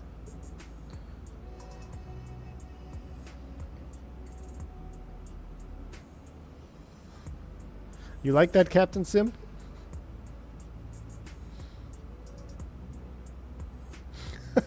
Dale. So XP72, he's always flying with the GSX passengers in the back. So could you imagine like a passenger fight DLC where you could sit in the back and just watch passengers go ham? I'm sure. Or you can serve drinks. Pretty soon we'll have a flight attendant simulation, you know, where you can actually bring food and serve. You can roll the galley carts down the aisle. You know, I'm surprised we don't have that. We have farming sim, fishing sim, truck sim, everything sim. We need flight attendant simulator. Why don't we have a flight attendant simulator? We even have ground crew sim. An operative lab DLC. Chaos, is this the... No, this is not a Space Flex galley back here. We only have... So, I believe the Space Flex galley... It removes this lav, so you get extra seats. You get an extra 2 row of seats, and it cuts this in half, and you have a wheelchair compatible lavatory, and then another one, I believe. Oh wow! Look at even the carts got the Spirit emblem on them. Look, all the brake's not set on this one. I guess it is, just the angle I'm looking at it. So back here, what do we got? What do we got? I'm not sure what I can say. We got a PBE, so that's the breathing device. Protective breathing equipment, stowage compartment for Aonox PBE. Wow. So this is, if you're fighting a fire, you would put that over your head. Now, there's a couple other things that I'm looking for back here that I don't think it's like secret information. Let's see. Oh. Oh. Where's the ELT? I guess they don't have it back here. There's also an ELT back here, unless it's in something over here, maybe. And it's not modeled. Why do the IE engines look like hair dryers? Because they're amazing. It'd be cool to make ground crew sim and flight sim talk to each other. Oh, Jeremy, that would be cool. So you could have real players like do marshalling on the ramp or loading. That would be pretty cool.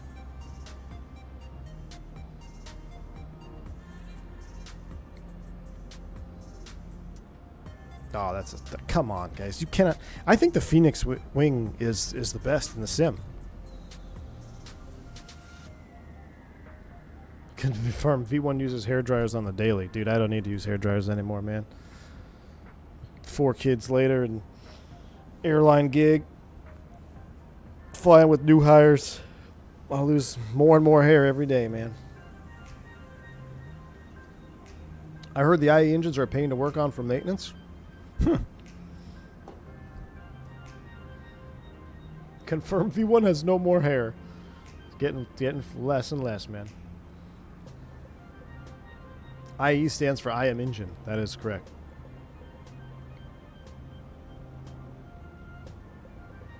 A dual cockpit mod. Casey, I know. I've been waiting for one of those too. I think there is. I think I'm going to try it. So I think we're going to try the X-Plane Fearless in multi-crew. I think that'll be coming up next. Ooh, we're getting some chop. Turn the seatbelt sign back on.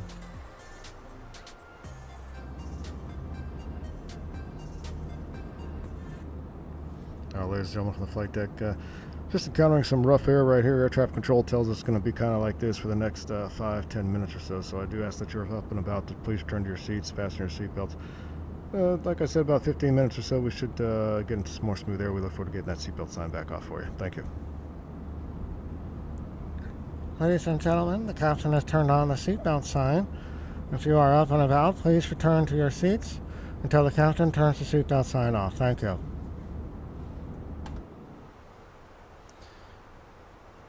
Should we look for smoother air? Let's go back down here. We can go to 39. Let's go to 37. Excuse me, 38, or else Thrustmaster will get mad. Let's go 30. We're at 36. We can go to 39. Optimum 37. Oh, here, I'm going to trigger a bunch of people. You ready for this? And Albuquerque Center, Spirit Wings 357. Albuquerque Center, Spirit Wings 357, go ahead. Yeah, can we request 370 wrong way just for a few minutes? We're getting a rough ride here at 36. Spirit Wings 357, stand by. Spirit Wings 357, climb and maintain flight level 370. Climb maintain 370, Spirit Wings 357.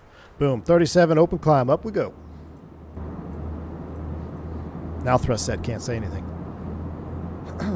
Notum, speedbird activity in the vicinity of Phoenix. Uh-oh, a speedbird.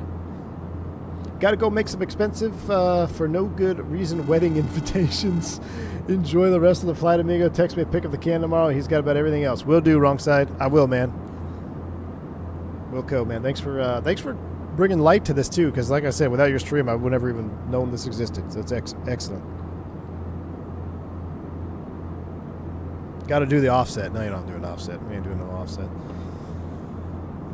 This is going to take 40 minutes. It might. Why does the Captain meal look like tapeworms? I think it looks delicious. JJ Stevens, $2 super chat, man. Confirmed V1 is Kojak. Thanks, JJ. An A321 above 35,000 feet is like a tortoise over a street lamp. You stop asking how it get there to be worried if it falls from there. What's your dream aircraft to fly IRL? A340-600 domestically, 3 hours or less. So Dallas Phoenix turns and an A340-600 would be my dream job.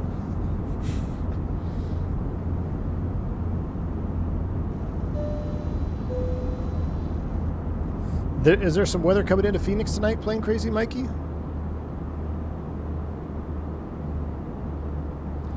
Greetings from the Caribbean. Aviation Dude 95. Well, thank you for the 7-month support, my friend. Greetings. Not the 727? No, man, too much work. You kidding me? I would love to go fly one. Yeah, if I could go get one type rating. If they said, hey, you can go get one type rating for free. Just for fun.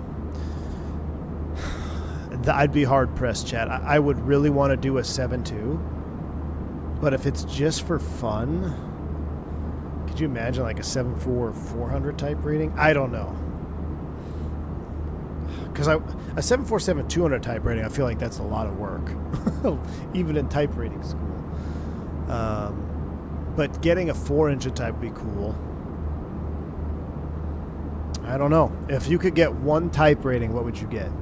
Not necessarily what you would have to fly, because I would, even at this day, tomorrow, hey, do you want to fly a 727 domestically? No, I would rather choose an A340-600 because it's 4 engines, it looks awesome, it sounds awesome, and it's still an Airbus. And if you're going to do it every day, you might as well have some creature comforts, right? But for funsies, yeah, it'd be a toss-up, 7.4 or 7.2.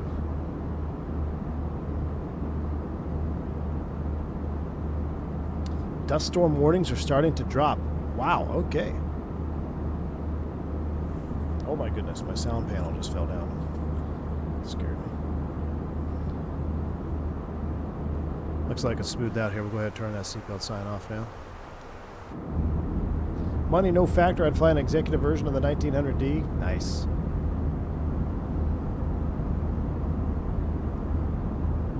I bet the content on the channel would be better if you got a 737 type rating. Maybe I should go get one, you know, compete with Mr. Full Flap Sim over there. 7.5 or DC-10.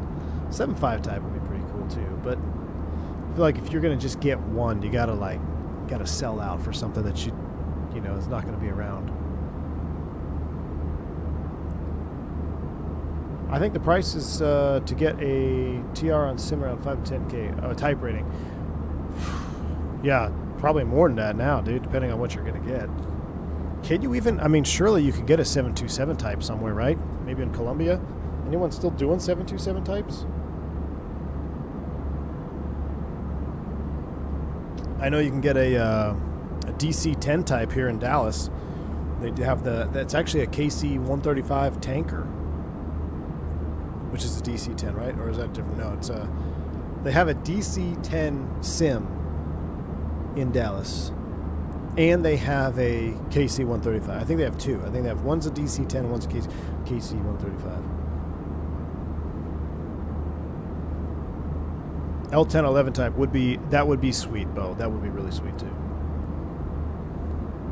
Any developer planning a 340? Not that I'm aware of, Christopher. Which is kind of a shame, really. Kind of a shame. It's kind of an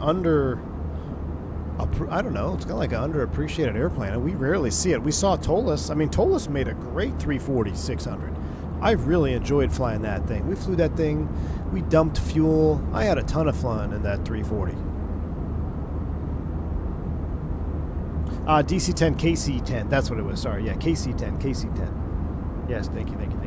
So they have a KC-10. It doubles for both. So it was like a DC-10 sim, but now it's also a KC-10 sim. Because they had the guard guys going in there.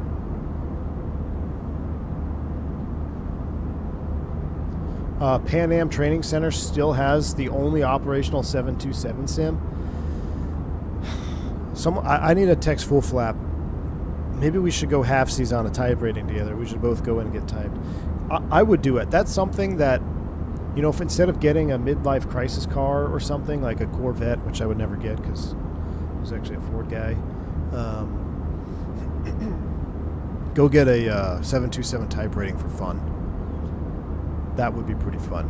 Except if you fail, it goes on your record, so it's kind of you know, and you don't have any like SOPs to go with it. I don't know. That'd be interesting. Get a midlife crisis motorcycle? No. Not doing that. Confirm V1 buying a Mustang GTD? No, dude. Mustang died when they ended the, I think 2006 was the last good body style. Whenever they changed it from the 06, maybe 07 even had a good body style. But 2004 Terminator Cobra, 06, I mean now they're all just, they look dumb. Confirmed Canadian V1 drives an EV. Yeah, exactly. I drive an EV. Good luck out here, man. It does if you go there to get it added to your license. Yeah, see, I would want to get it added to my license. Because how cool would that be? You go on the jump seat and you show them your certificate, like 727 type rating. What'd you fly? Oh, nothing. I just went Spent 15 grand for nothing.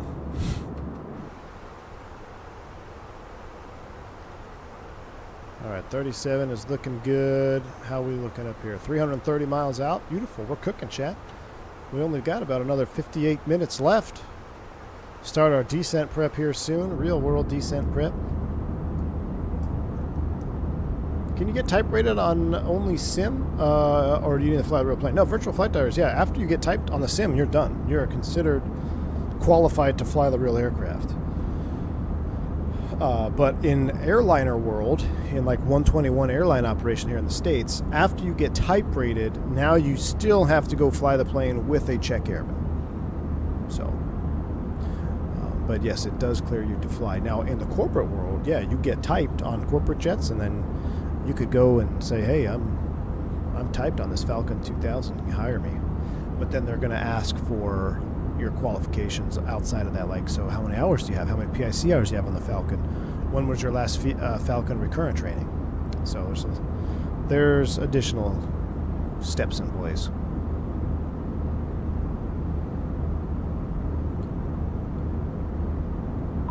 A new type rating for fun or something for the boat. Exactly. Exactly, Gus. Albuquerque Center is online. Actually, I better hold off on that type rating because my middle child is obsessed with horses. And I just, out of curiosity, I was looking at some horse stuff.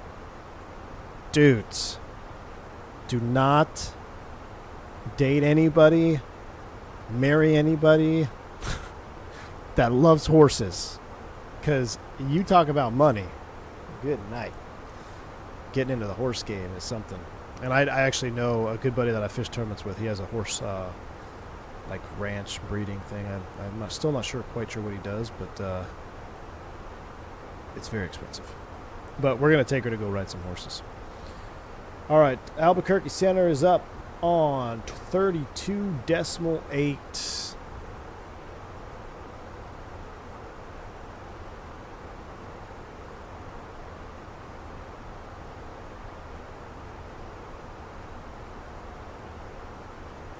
All right, let's put the crew meal away. I'm full. Are you full? Albuquerque Center, Spirit 597. Just want to check in. We're No, 597. He didn't call you. Oh, we're wrong flight level. Let's go back down to 36. And say Mach number. Open descent down to 36. 7, we're pretty much fishing right below CNE 20. Let's go back down to 36 for the call. For spacing to Phoenix, do not exceed Mach 20 and up.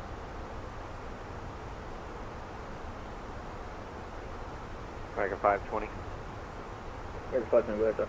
Mega 520 for spacing to Phoenix, do not exceed Mach 0.5, correction, Mach 0.80, and when able to reset your transponder, squawk 3466. Didn't see anything. 3466, do not exceed 80, American 520. Albuquerque Center, good afternoon. Spearwings 357, level 360. That's 4535 Albuquerque. Nope, that's not what I said. 4435 affirmative, hello, welcome back.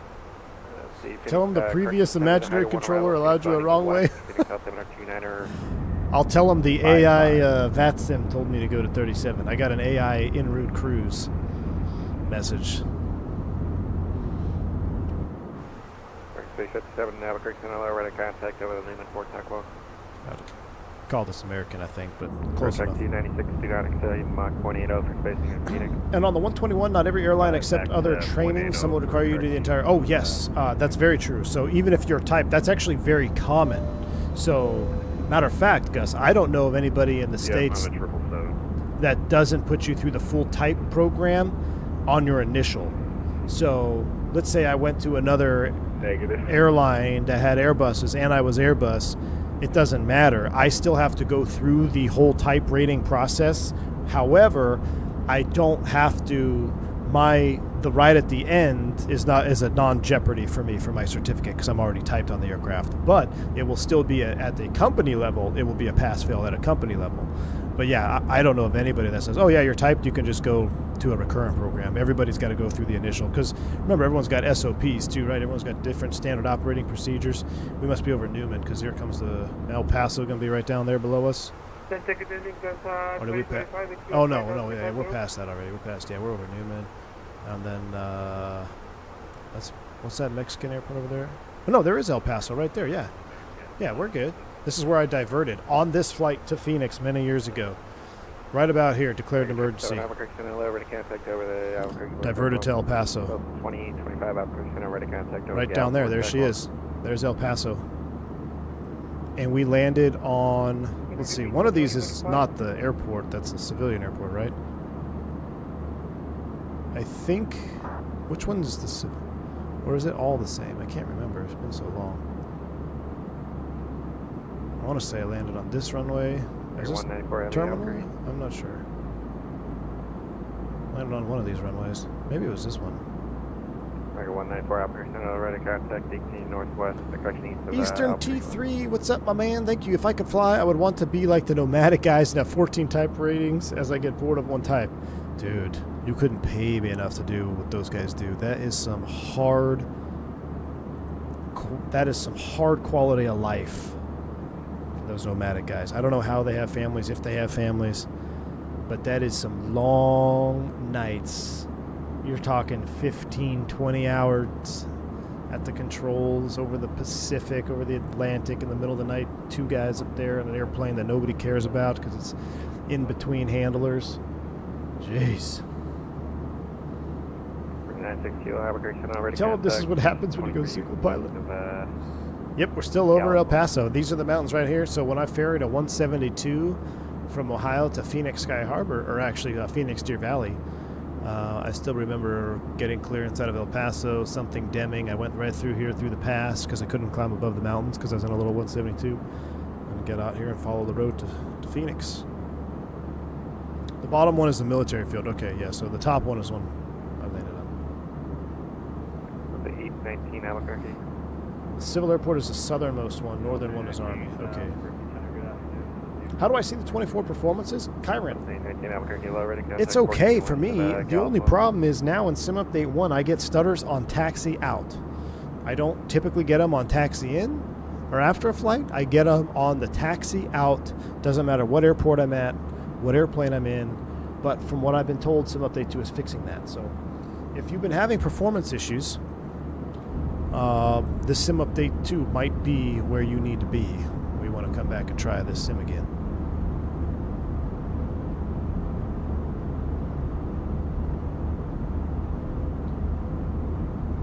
Most time nav on the plane is outdated or non-existent, so you have to fly on the Atlantic or Pacific trap, taking more time. Yeah, it's true.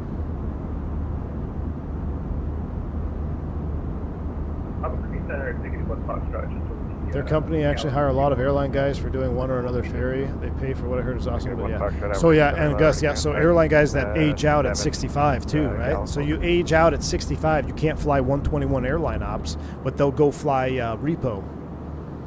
So, man, I hope I'm in a position where I do not have to fly airliners at 65. We'll see though. Keep having kids, I'm going to have to start lobbying for age 70 like that one guy that I can't stand. Jeremy, you sent me a video of him, what's his name? He's aging out. You can just tell he's an aging out 121 grumpy airline captain that's get the best schedule and pay of his life, and he just wants everyone to get on board with him extending the retirement age. I can see his face now. I can't. It's on YouTube.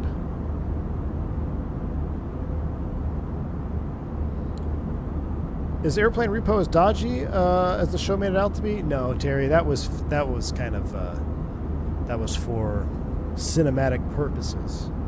But that was a good show though. But if you're in the aviation world, if you fly, if you're well versed, if you're an advanced aviation enthusiast, you'll see so many wrongs with aviation repo. Like you'll see them starting up a 172 and it'll be a PT6 engine sound. You're like, okay, come on. Captain Steve? Maybe that's the one. Let me see if I can pull him up. Let me see if it's Captain Steve. He's got some decent. No, he doesn't. I just don't. I don't like him. Something about him. But yep, Captain Steve. That's the one. He's becoming ambulance chaser YouTuber, pushing for age 70 because he's 65. So, I can't get behind that. There's nothing wrong with him, Ivan. I personally don't like his. I feel like everything he does has a motive, and his motives are get rid of the retirement age, young guys suck, I'm old and grouchy, gear up. That's pretty much his MO, in my opinion. Now remember, everybody's got an opinion. It doesn't have to be yours. Yeah, Jeremy, I guess I shouldn't say I can't stand him. I will not watch his videos. I actually watched the one that you sent me, Jeremy, about retirement age. And I just it was just a sponsorship for changing. The entire video was like a sponsorship about retirement age needs to go up. Solely said young guys are bad. Yeah, I know it, dude. Solely's the same in the airline world, Jeremy. So here's a little secret. For the active line guys, a lot of us, we don't care for Captain Solely Solenberger on a personal level. What they did was nothing short of amazing, and I definitely don't want to take anything away from what they did on the Hudson. And I could only hope that if I was in a scenario like that, I could perform half as good as they did, because they were flawless in their execution. However, on a personal level, he's not generally, oh, Captain Solely, that guy's amazing. No, not amongst the line guys. Also, was it the first officer that on that Hudson flight that said no regional pilot could do whatever we did that day? And then he would commute, and then there was a big stir because after that interview came out, he was denied a jump seat because of what he said, and then all the unions had to get involved, and then there was a jump seat ban, and United wasn't allowing American guys to jump seat, and blah, blah, blah. All the drama blew up. What do you think will change the most in aviation next 10 to 20 years? Crew. I think you're going to see reduction of crew members. Chiron, Airbus, 320, 1921, all the main 320 series. I saw For Whom Steve Flies, and yes, it fits the stereotype, yes. Yes. Solely was just a captain who found himself in an extraordinary situation. As usual, the media put him on a pedestal. Yeah, I mean, I agree with that. Look, and again, I'm not saying any of these guys are bad people by any means. I'm just telling you a little insider information of how the general consensus is amongst line guys. Daniel, yes. And you know what's interesting, Daniel, is it wasn't like that right away. I think it was after, the book deal came out and all this other stuff. And then when Solely started coming out, and when he started trying to invoke change because of his opinions, so he started to invoke change to the airline world that a lot of guys didn't like. So it kind of rubbed guys the wrong way. I mean, like, one of the most common jokes is like, hey, if we stuff this into the river, if we land this in the ocean, maybe we can do a book deal. That's like one of the #1 jokes that's tossed around. He turned into an activist, yeah. It's like how the old retired NBA players talk a lot of smack about the modern NBA players. Yeah, see, I wouldn't know about that. I don't watch any NBA, man. For some reason, I just never... I mean, as a kid, I had a basketball hoop in my front yard. I'd shoot hoops, but I cannot watch basketball, man. I don't know why. I would rather watch baseball, and even that's a stretch.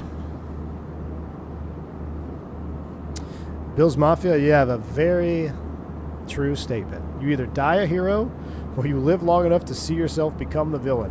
That is a very, very correct statement. Given what's happened with my eyes since I turned 40, and now that I'm 58, I wouldn't want guys my age flying 300 people in a giant high-tech airplane. Correct. I wonder if we should do this, Captain. Jeremy, what video was the one that you sent me with Captain Steve? Was it something to do with the DCA crash? Whatever the first one was that you sent me. We might have to do a little in-flight entertainment under the radar at 41,000 feet, if you know what I'm saying. Might have to do a little members-only breakdown. And I'll be able to point out things in that video that you'll be like, oh, okay, that makes sense. Jeremy, no, don't be sorry, dude. No. It's actually, Jeremy, I didn't know of him until that video, and then I watched it, and then I immediately formed my opinions, right, wrong, or indifferent, and I've just stuck with them. So, that's nothing bad, dude. What is this, an Airbus stream? Yeah. Wingnut's in the house. Dude, I was just talking about you, and I forget what we were going to say. Oh, dude. Let's go get 727 type ratings at Pan Am Flight Academy in Miami. Just for fun. Let's go do it. I don't want to do it by myself because I need a study buddy.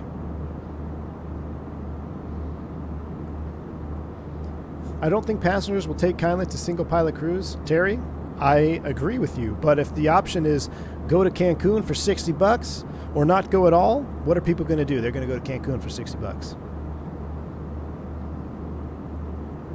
Overtime. But again, Terry, it's not going to happen overnight. It can't happen overnight. It's going to be a long, drawn out, little prick here, a little removal here, a little removal here, and then everyone's like, oh, it's safe. It's fine. Oh, we do need 3 wingnut. Yeah, where's Mickey G at? You're right. Yeah, we could get Mickey G.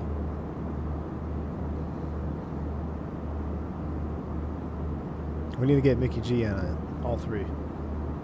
Man, I would be out of my element on that one. Shoot, I'd be down the flight engineer panel. 2 Boeing guys and an Airbus guy trying to get a 727 type. Could you imagine? I could just see you two, like, over there in the corner, like, oh, yeah, because the Boeing, this, that, yeah. You get it? You get it? And I'm like, nope. Where's the takeover push button? 46 before I went here, cleared our nav Zulu runway 22 approach. We fly all the time solo. That is true. Gosh, it's beautiful. All right, we are 2:40. It's time to start prepping. Sun's getting bright, so let's bring up our approach. What are you doing today, Wingnut? You flying? Why aren't you streaming? Are we doing some Black Hawk Down tonight, man? Dude, I actually picked up a trip tomorrow. I gotta do a Phoenix turn. Segment 07 Western valid for correction valid until 0055 Zulu for Colorado, New Mexico, Wyoming, Arizona, Utah, Nevada, California. For the thunderstorms running from 170 at 15 knots, type of level 400. Oh yeah, sunshades, dude. Oh, Wingnut, check this out. Sunshades? Oh, he hasn't seen this. Crew meal. I've got my paperwork right here that I was supposed to hand out the door. Oh, you want to see the technical log? Here, sometimes I'll put the technical log up here. I bet your Boeing can't do this. Oh, also, check this out. Look. Crew Central. Also, I'm their favorite pilot. See? Show them the tapeworms. I know, we need a cafe con leche. Yeah, we got a Coca-Cola. Don't drink Coca-Cola. It's bad for you. It's not good for your medical. I thought Spirit Crew Meals was an MRE. Yeah, the surplus MREs that they get from like the collector surplus stores where they have those MREs that have been expired for about 10 years. 3 Bravo Romeo, are you able to maintain the VFR? All right, Phoenix VTAR. What do we got? 180 at 7, gust 19. Ooh, gust factor. 29 or 60, peak wind 220 at 28. Oh, chat. Do we attempt a flaps 3 here? A Virga, cumulonimbus distant. 3 Bravo Romeo, Roger. Clear the Charlie Delta 6 Mount Airport. Should we pull a full flap sim and land flaps 3? Correction, as filed. Climb. So level 200 departure. Doesn't say what runway they're landing. Walk 2611. Hold for release. Chicken or the fish?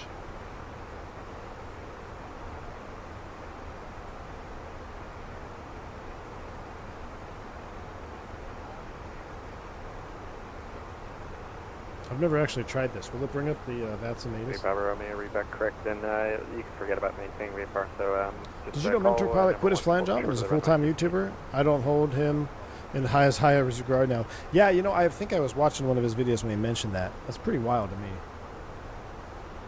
Pretty wild. Maybe the schedule is getting burned out. Who knows, man? Look in the pin on the channel for the link to livery pack. Yes. Yep, this livery is pinned at the top of the chat.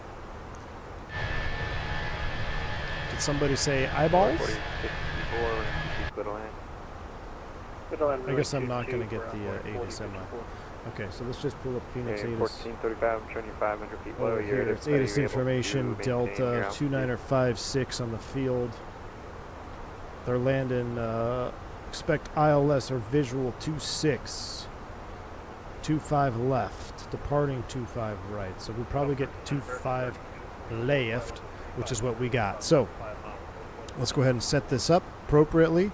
Descend via. We'll come back for this. We're going to bottom over here at 7,000 feet on the ping. Let's go to the ILS chart. Let's load in the minimums here. 258. Next. Rank 597, descend via the ping 1 arrival, Phoenix landing west, Phoenix altimeter 29556. That wasn't for us, was it? 56 on the altimeter, we'll descend via the ping 1, experience 597. That sounds like Mr. Funari. Rank 520, descend via the ping 1 arrival, Phoenix landing west, Phoenix altimeter 29556. See, that's in winds, say 240 at 15, so no gust factor there, so we'll go as planned. Rank 520, descend via the ping 1 arrival, Phoenix landing west, Phoenix altimeter 29556. 1326. If we get a descend via, it's 7,000. Correct track 269, descend via the ping 1 arrival, Phoenix landing west, Phoenix altimeter 29556. All right, plan. Let's step through this. Well, actually, no, 25 left. I've got the 305 Delta Albuquerque Center, are you here? Yeah, 25 left. Bottom altitude is going to be FINAP 5 and 6. And then it's going to transition. 25 left. Gipsy's in the box. All right, so let's do an approach briefing. You got control. You have any threats? Nope, no threats. Other than wind and maybe some gust factor. All right, sounds good to me. We're 321 for tail strike. We'll be flaps full, manual brakes, full reverse as required. We're set to come down the ping 1 arrival with the transition. We are linked up after FINAP to Gipsy. We'll make sure we get the 25 left transition. If not, it is a runway dependent transition, so we'll make sure that updates. But if we get that descend via going to the west, it's going to be bottom altitude 5,000 feet. 1435, I'm showing you 500 feet low. Are you able we got to GPS primary nav accuracy's high. We'll go full flaps, like I said, full reverse. We'll have terrain up on my side. That's all I got. Visual approach. Any questions? No questions. All right. You've been briefed. A little bit further here, and then we got to... wait, what's going on with my pressurization?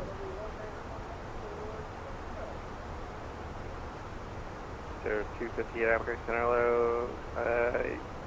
Show your final at level 210. Is that what you want the final?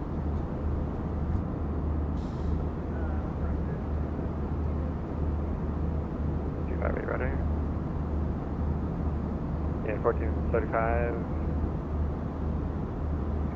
Canyon 1435, you can't deviate at all from your altitude. It's there for a reason. If you are not able to maintain your altitude, you have to let me know.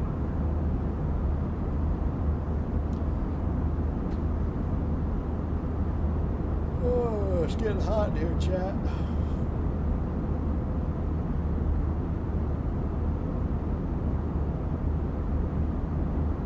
Spring 57, descend via the ping 1 arrival, Phoenix landing west, Phoenix altimeter 2956. Descend via the ping 1 landing west, Spirit Winds 357. Alright, descend via, we just briefed it, I should remember. 4,000 for Gipsy, we'll set that because we got that in the box. 4,000 Gipsy, 25 left landing west is set. 4,000 bleh. Let's look at our descent speed real quick. Oh yeah, we're not going to do 339, let's do 310 just because of the possible turbulence. And we're 200 miles out. Driver inbound. Does the FO get... Oh, no. Wingnut, are you still here? It's going to show him. FO gets no coffee, no cell phone, no meal, no donut. I believe he just does YouTube, man. Just, yeah, he took some years off. Maybe he took a personal leave. Like a long, like a... I don't know if they have personal leave or whatever. Like, for us, you could take a personal leave.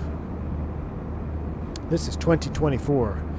Goat Sim. Senior 3, brother, on the ready to report to Twin Quarters now up to 5, call me airborne 15-2.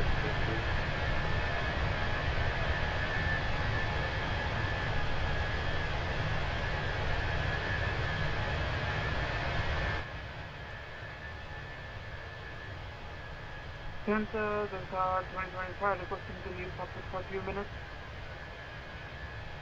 2025, roger, report back. Thank you, Delta 2025. Gosh, the 321 is sexy airplane. I'm in Indiana. It's only 48 degrees. Ooh.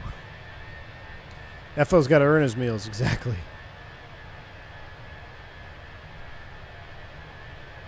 Chat, are we predicting over under 300 C breaks? Well, real world.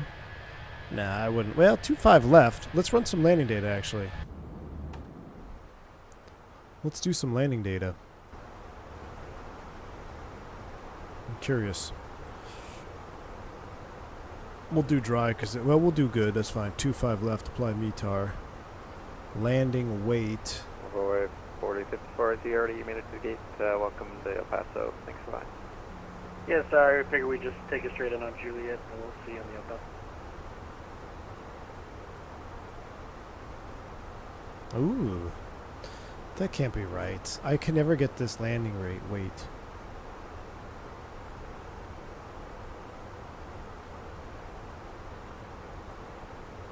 Okay, that's medium, max manual. Medium brakes, full reverse. So I'll tell you what, we will go medium auto brake. How about that? Let's just go manual brakes. I'm going to go manual brakes tomorrow, real world. So we've run our landing data. We've got 7,700 feet, 1.15 factored, 73.98. We got a 7-knot crosswind, 1-knot headwind. If we have to go mist, it's going to be basically straight out with a single engine.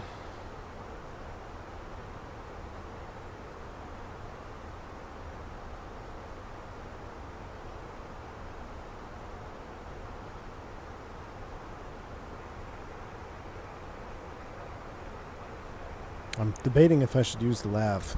I think we'll be fine. IRL, how's the TOD applied? Do you need clearance from a controller? Yes. So we got clearance to descend via the Ping 1 arrival, landing west. So we set the bottom altitude, which is 4,000 feet. And as soon as we get to our top of descent arrow, we will then start down. Gosh, is it really a 100-knot headwind? Is tomorrow really going to take this long? I was not expecting this flight to take this long, Chad. Tomorrow, this is why he hit me up. He's like, hey, verbatim. I got a quick Phoenix turn if you want it. Sure. Let me look at the block. Yeah, block time tomorrow, 2:44. Freaking 100-knot headwind. I don't know. Maybe I should put it back up on the trade board. Nah, I gotta go. I should go. 2:44 block to Phoenix? Goodness. It's 6:30, Chad. I thought I was going to be going home by now. Tomorrow, block 2:44. On the way back, it's blocked at 2:12, I think. So I should have, yeah, that's 30 minutes. Yeah, 30-minute difference.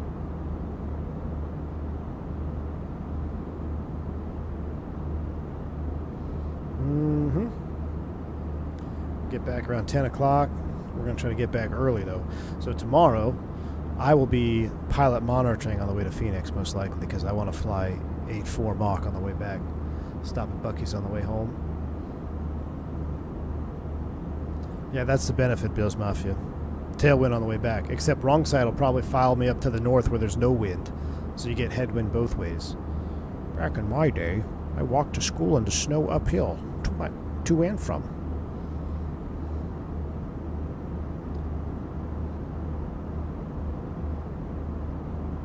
Carbon steel brakes? What are you talking about, Wingnet? I think we have. I don't know if we have carbon steel. Actually, I think... Do we have carbon steel brakes? I don't know. Is the barbecue at Bucky's decent? It is. I don't know. I say it is. Listen, it's the best gas station barbecue you're ever going to get. Let's just say it that way.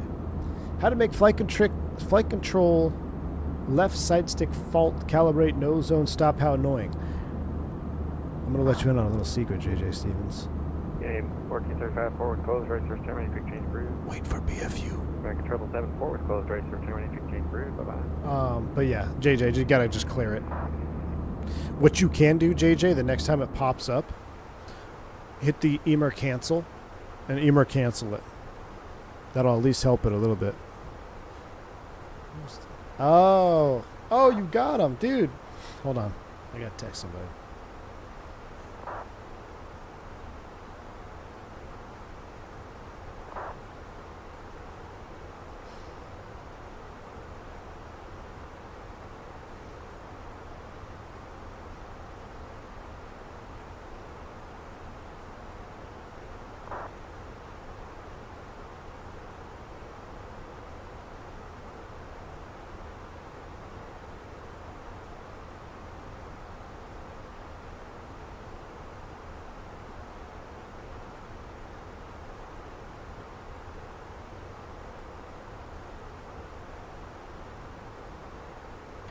All right.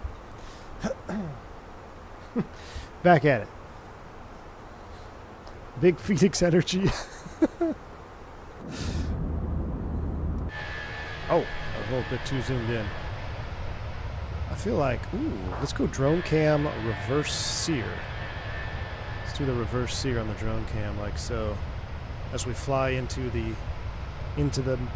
Valley of the Sun, right? Old Sky Harbor. Why does it look like we're constantly climbing, though? Is that... I American 3244 for traffic, descend and maintain hold 3. Looks like we're climbing, doesn't it, Chad? I don't know. It really looks like we're climbing. I don't like that. Yeah, I guess a little bit of a deck angle there. Back from dinner. We haven't crashed yet. Mickey G, no, but we decided that you're going to be the third man on our crew. We're going to go pay for a 727 type rating. So you, Full Flap, and I, we're going to Pan Am Flight Academy, and we're going to get typed on the 727. And you guys have to hold my hand because I don't know anything about Boeing. But how cool would that be, dude? Just have a 727 type rating? Instead of a midlife crisis car, get a midlife crisis type rating.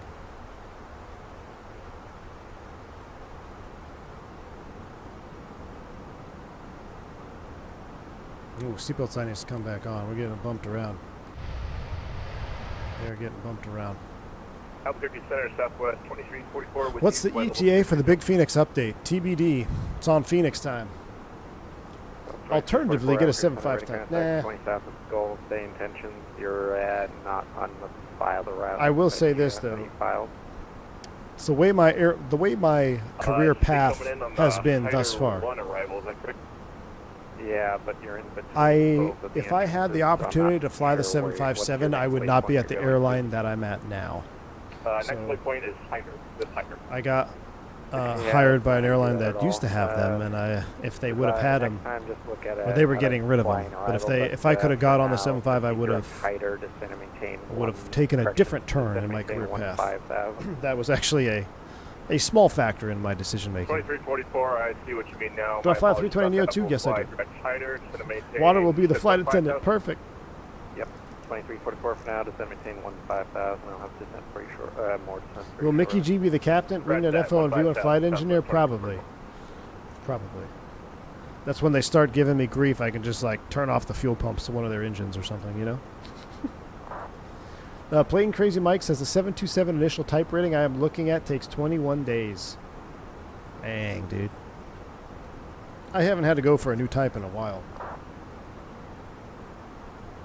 But that's always a long time away from home. At least it was for me. It was like 2 months, man. because you do the airline in dock, you do that first. And you got a month of sims. Well, not really, a month of training, and you do your sims.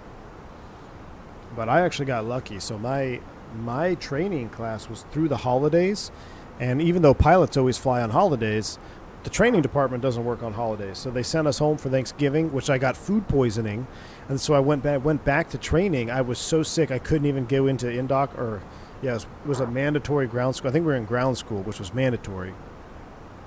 And like, you're not supposed to miss a day. I ended up missing one day. That caused a problem, and then the next few days I was just sitting in the back of the room, like hurling into a trash can when I had to, so I could not get fired, because you had to be there. So I got food poisoning from the Thanksgiving break, but then over Christmas they didn't train either, so I actually went home for a week of Christmas, so it broke it up. But it was a 2-month stretch of being home pretty much. I can't wait for the Fenix Neos. Oh, JJ, me too, dude. I am more hyped for the Fenix Neo than I thought I would be. And I think it's because of the fact that I know Fenix, I mean, they have a reputation of just doing everything correctly, or doing it the right way, even if they mess something up. I mean, they're not perfect by any means, but you know they're going to put in the dirt time to get the nuances right for the nuanced versions of the Neo, which is what I'm really looking forward to. So, I got to see the UPS 800 Epic Avionics up close. Pretty awesome. Wonder what happened to the IndyBuilds 300 Epic upgrade they promised. Oh, yeah. I forgot all about that, JJ. Correction, Soaring 597, contact Phoenix approach 128.65. Do you see yourself flying the 350 one day? Not unless it's doing domestic day turns. No. Continental 302, send me the ping 1 arrival. Phoenix running west, turning south under 2956. Send me the ping 1, Phoenix running west, 2956. Neos are a 2026 release for sure. I'd say late 2025 probably.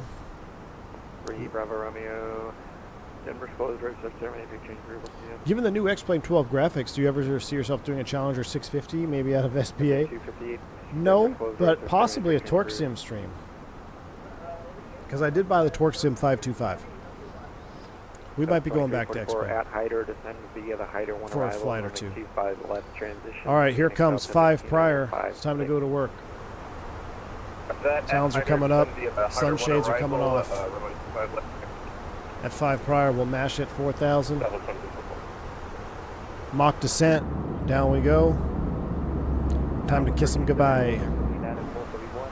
Let's see. We got 25 minutes left. Seatbelt sign is on. Let's make a PA. Ladies and gentlemen, for the flight deck. Just got our initial descent down into Phoenix Sky Harbor. Right now, we're only about 120 miles from the airport. We're on the ground here just about 25 minutes. Weather in Sky Harbor hasn't changed all that much. Gusty winds out of the west, about 20-25 miles an hour. Temperatures hovering at about 85 degrees. Got some reports of some turbulence on the descent. We're going to go ahead and leave that seatbelt sign on for the duration of the flight. Do as that should mean seated till the aircraft drives safely out the gate. On behalf of this Dallas-based flight crew, first welcome to Phoenix Sky Harbor. Thank you.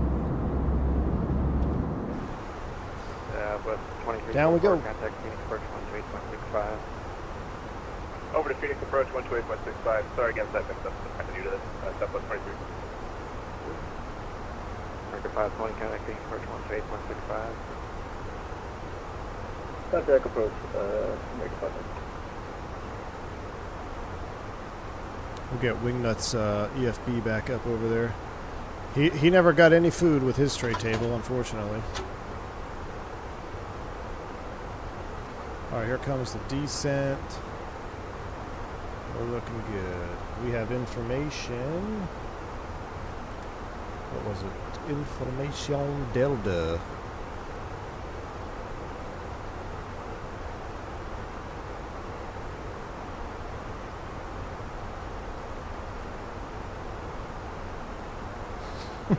Was that real life? Standard up for dude. That's what we were saying. So, wow, they even have the little holes on the sunshade. So the captain gets crew meal. First off, she gets nothing. I love it. That's so funny. They need to just put a sad face over here and be like, they should put a little sticker in here says, gear up, please.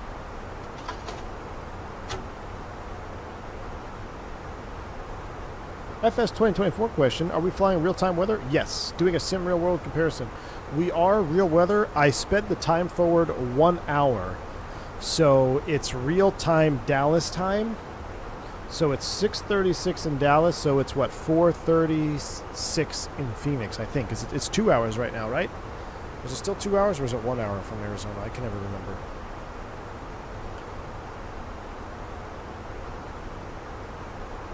It's 0036 Zulu in the sim. Just because I wanted to move the time forward a tad.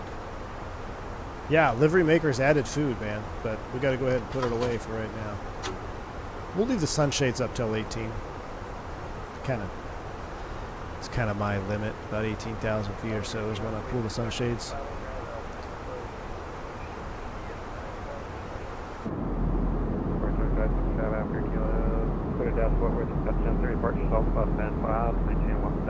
It's 4:36 in Phoenix. Okay, yeah, so 2 hours. 2 hours. 2 hours. Wingnut. Big stream in the making. Thanks for the $5 super chat, man. I have questions. Is this the Big Phoenix update? No, it's not. I want to put a Star Wars sunshade up in mine. No, this is all livery specific, dude. So this is just a livery package. So if you click the link at the top of the chat box, this is for 2020 and 2024. He's got 3 different tail numbers you can fly that has all these little added nuanced features. Look, even a checklist. Boom, a real Spirit checklist in there. I mean, he's got it all, man. It's just really cool. All part of the livery. I think I just missed a radio call. Thanks for the $5 super chat, man. Appreciate you. Career track 269, connect Phoenix approach 128.65. That'll probably be us next, 2865.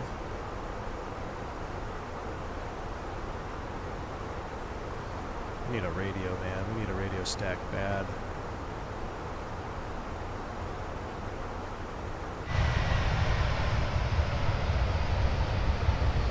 Do the sunshades stick against glass? Yeah, so there's like this glossy, that's how the Kinderfluff sunshades work. There's this glossy plastic material, and you stick them up here and you kind of rub it, and it'll stick to the window. But it doesn't leave any residue or anything behind. They're called Kinderfluff if you want to buy some real world, which I highly recommend. Car or something, or I don't know.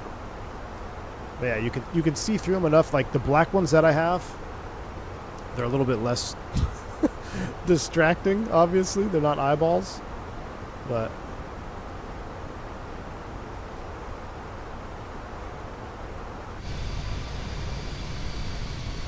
.4:38 p.m. here in Fountain Hills with some rain moving in. Oh, really?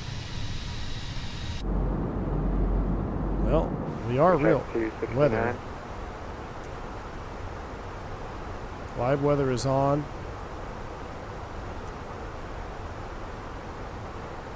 All right, we're descending via.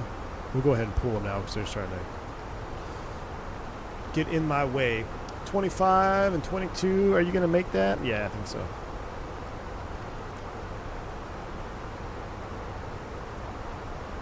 All right, now this, we do have a SLS, FLS, but we're ILS on this approach, right? Yeah.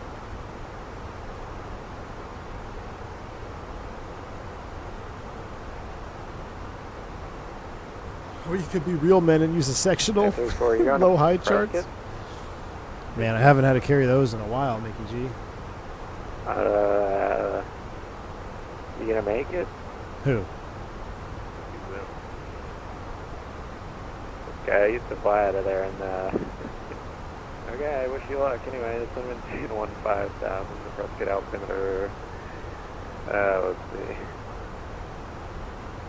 296. 15,000. FOs are people too? Yeah, I go to school here. So, let's see. Yeah, I graduated 2.5 years, actually 3 years ago. Not in AS or air traffic? AS. Aviation science degree. From where? ASU? You got an AS degree. That's where I did the hyperbaric chamber is ASU. So right now I don't see any storms forming. I don't know if real weather is borked in 2024 or what, but gosh dang. I keep clicking on the window. I think maybe these are trying to be 3663, if you're going to do that, please just storms. direct to traffic in the area. The go-arounds are starting at Phoenix? Really? All right, we'll plan flaps full. If we do have to go around, we'll punch out. We'll try again with flaps 3. Fuel check 8.4. We got hour 36 for Tucson. That's not Before right. descend to the Hyder 1 arrival.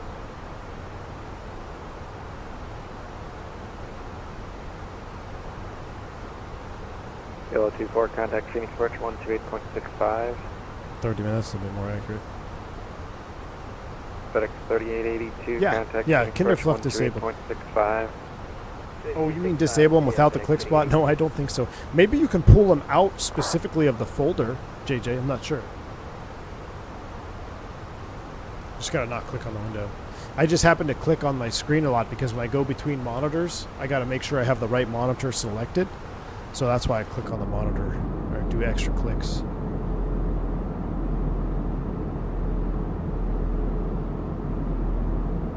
Like a 3244 forward close, research terminate, free change for bye-bye. Let me pull up weather radar for Phoenix on my actual radar, see what it looks like. So the 2025 forward close, research terminate, free change for DM. So the correction 819 forward close, research terminate, free change for Virgin 96 kilo forward close, research Oh yeah, there's terminate, a free few change little bloop bloops over there. Executive 1 Foxtrot, forward close, research terminate, free change for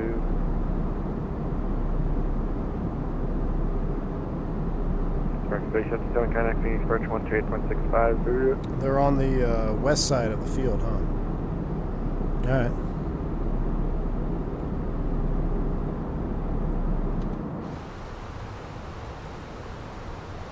Definitely click the windows if you have to do a go-around. All right, let's go ahead and seatbelt sign is on. Let's run an approach checklist, please. Approach checklist. As soon as we set 29er 56.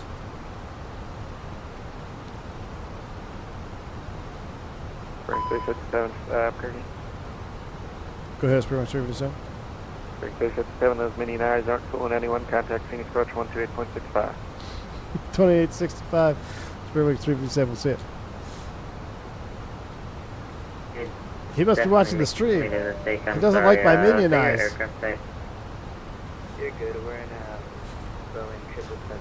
All right, 18,000 feet. Let's do approach check. Approach checklist. Briefing complete. Approach stable by 2100. 3882. ECAM status check. Seatbelts on. Minimums. 1326. Set altimeters. 2956. NIS 1 and 2 is off. That's actually not there anymore. NIS 1 and 2 is not required in the checklist anymore. That was when the IEs had the low idle, no bleed demand flame out problem. But I believe they removed those. At transition altitude, altimeter set 2956 is set. Approach checklist is complete. Nah, we're doing full flap. We're doing full flaps in here, man. Approach, good afternoon. Spearwinds 357, that is 16.5, descending via the ping 1 with Delta. Spearwinds 357, Phoenix approach, hold the Phoenix altimeter 2956, you can expect the biz just approach. Expect visual 25 left, Spearwinds 357. Viz 25 left as briefed. Jet A1, thanks for the membership. 16 months, man. Appreciate you. A couple of flights broke off the approaches. Man, this is the same time I gotta be landing there tomorrow. Hopefully there's no storms tomorrow. 10 o'clock. Maybe I got duped. I got duped into picking up this trip. I got the field in sight. Southwest went around? Southwest going around, you know it's serious. You got problems if Southwest going around. 5 left for 269. American 520, the wind 24015, runway 26, clear to land. 26, clear to land, American 520. I forget the name of that field. That's not Eloy. What is that? There's, gosh, I know what it is. I just don't remember what it is. Napkin 34, Phoenix Express. Alright. Get altimeter 13. Wait, what? At or above 13, 250 knots. Par. You don't pilot. 12 and 10 at 230. That checks.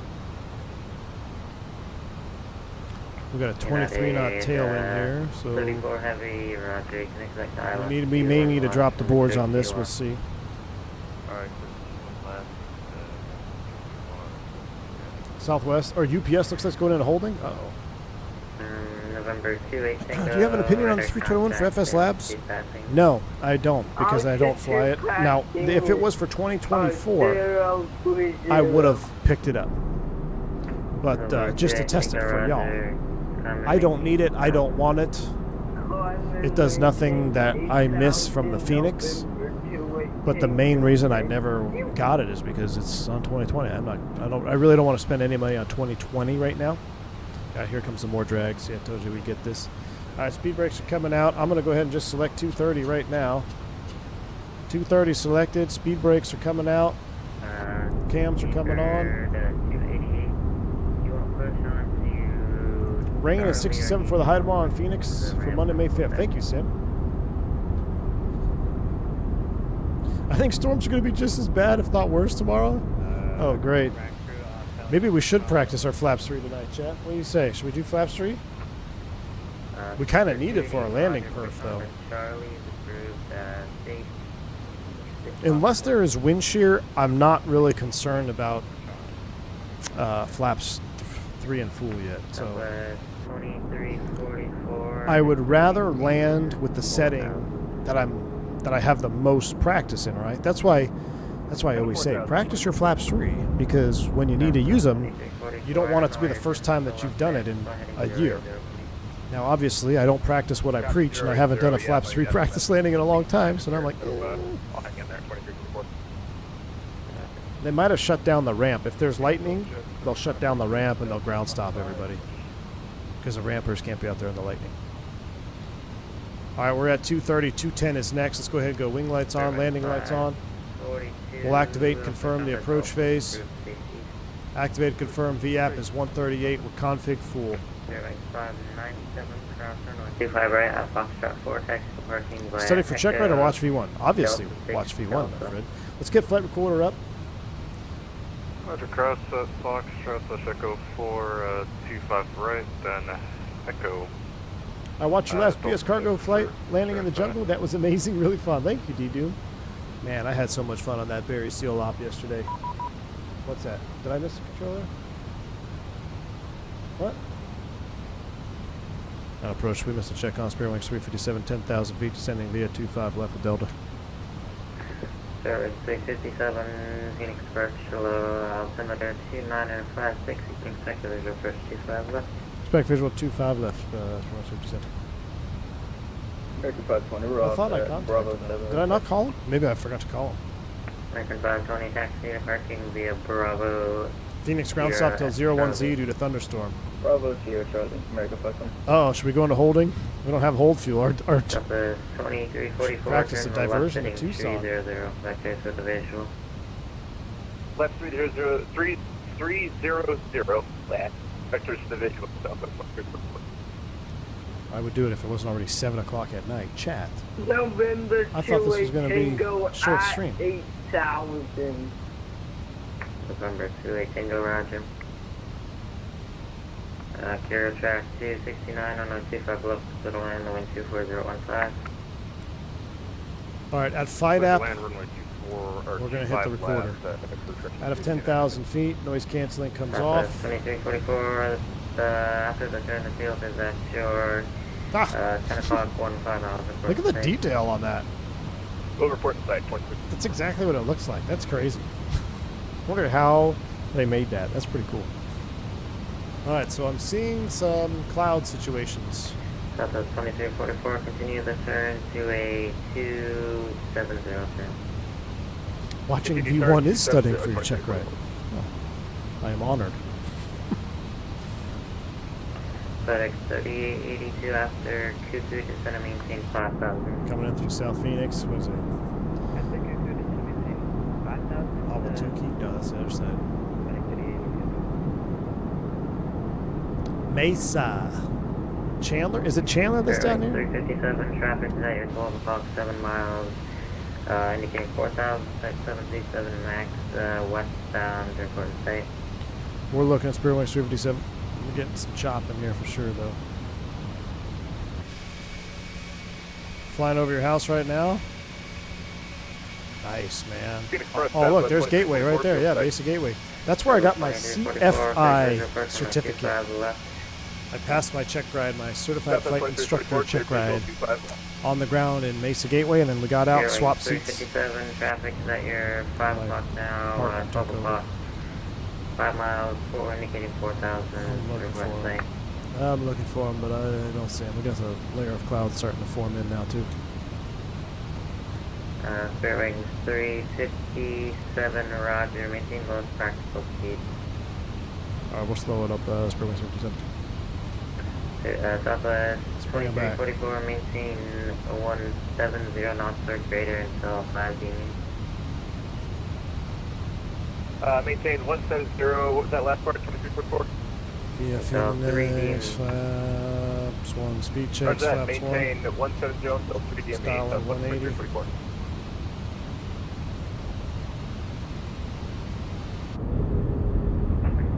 Approach hello, American 207. Ready to taxi to the active. Stand by. Spirit Wings 357, turn left heading 280. Do you want the visual on 26? We could take a visual 26, Spirit Wings 357. Oh, great. Spirit Wings 357, roger, the field is at your 10 o'clock, 10 miles port site. Field size, Spirit Wings 357. 357, roger, good visual perf on 26. Or visual 26, Spirit Wings 357. Chat. Air track 269, Chat, we got a problem. parking via hotel, have a good one. Parking via hotel, crew track 269. Aircraft calling on the ground at Phoenix for taxi, say again. 542 with Delta next. Spirit Wings 542, keep away to the Spirit Wings left your left hand side, runway 25 right taxi via Delta 9 Echo. 4,000, we're on the visual, we're going to accept it. I need a new minimum for... Another 34 at the Drake via Orchard, ILS runway 21 left approach into flat. 26 left's in sight, 26 left in the box. Minimums for 26. I don't know, let's just put 200 in the radio because I don't can't look them up right now. 25 left, clear to land, the wind 24015. Alright, glide slope star, here now. 25 left, clear to land, take the wind. Nope. Yellow 24, descend and maintain 4,000. 1580, thank you, Douglas. FedEx 3882, Flaps full, landing I can get checklist. you on the visual 25 left. Checks flaps full, landing checklist. Stand by, we got to be below 2,000 R rated running.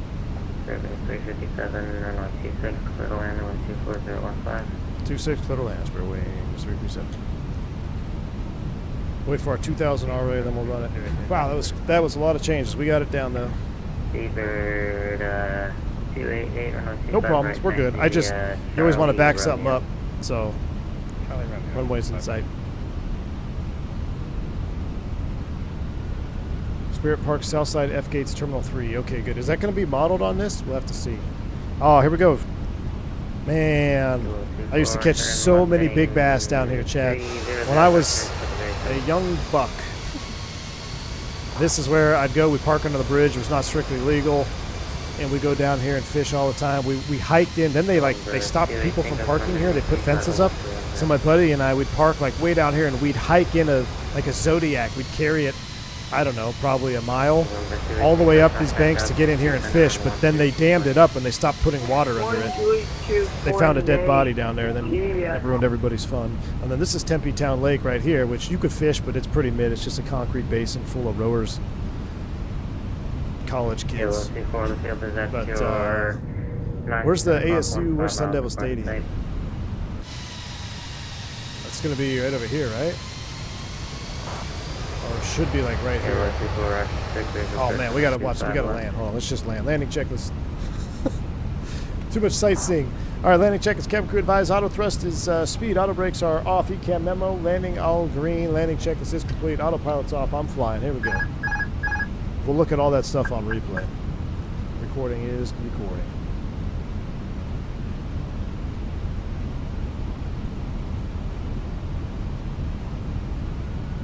It is quite windy. Wingnut, can you bump me up a few knots there? Give me 141, please. 141 on the VAP. 1,000 stable, clear to land. A321 off your right hand side. There we go. That's where the stadium would be. Cardinals used to play there. My first ever NFL game I was at was actually a Cardinals football game. Thank goodness it wasn't the Cowboys.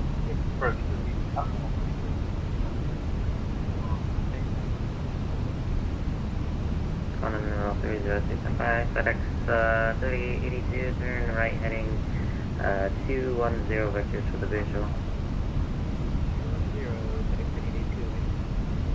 Continental 302, Phoenix commercial, the Phoenix altimeter 295. Did you say Continental? Visual person at 25 left. Wow, plenty of energy now, plenty of energy. Minima. Landing. Next approach American 207 Heavy with information Delta, requesting taxi to runway 25 right.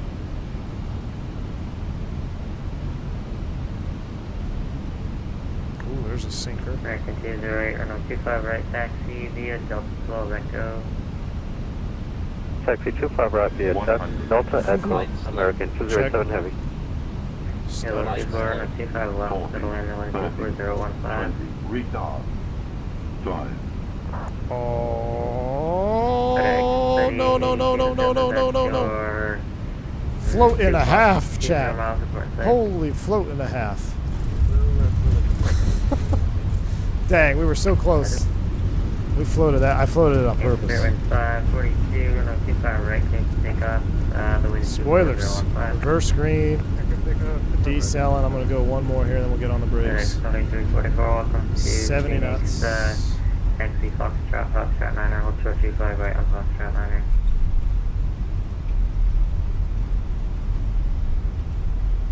Man. Set for Southwest 2344. Well, I'm going to ask for lower. A for Morphology, Southwest 2344. Taxi Foxtrot, Foxtrot 9er, hold short 25 right, Foxtrot 9er. Taxi Foxtrot. Yep, I'm going to need to get lower on that one. Right on Foxtrot 9er. Recording FedEx stop. 3082, fly heading 260, vectors for the visual, report the field and stay. I don't know where he wants me to go. Clear the runway. FedEx 3082 heavy, condition to maintain 4,000.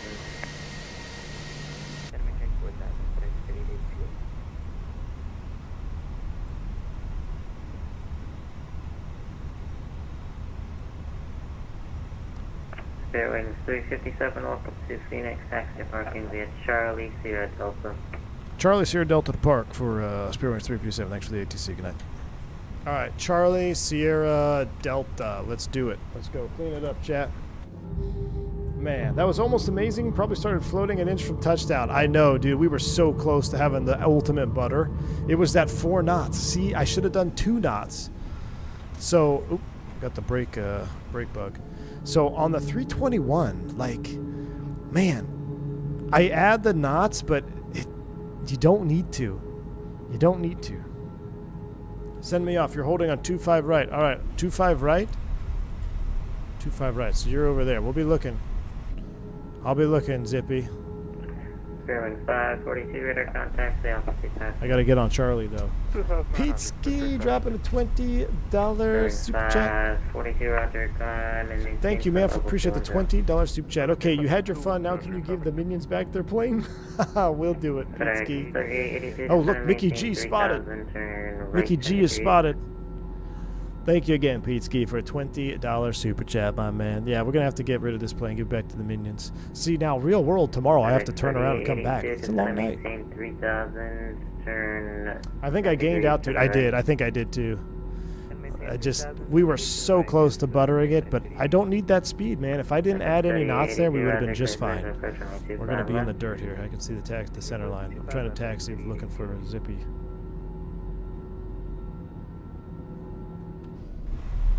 Let's get back over here. We'll go Sierra Delta. Lights, we'll go ahead and kill you. United 34, the wind 19014, gusting 23, runway 21 left, good land, press camp. Oh, look, the Skylink. I got yelled at for rolling into Charlie after vacating a few weeks ago. Really? 2344, short of 25 Yeah. right at Foxtrot. I wasn't sure where he wanted me to go, but...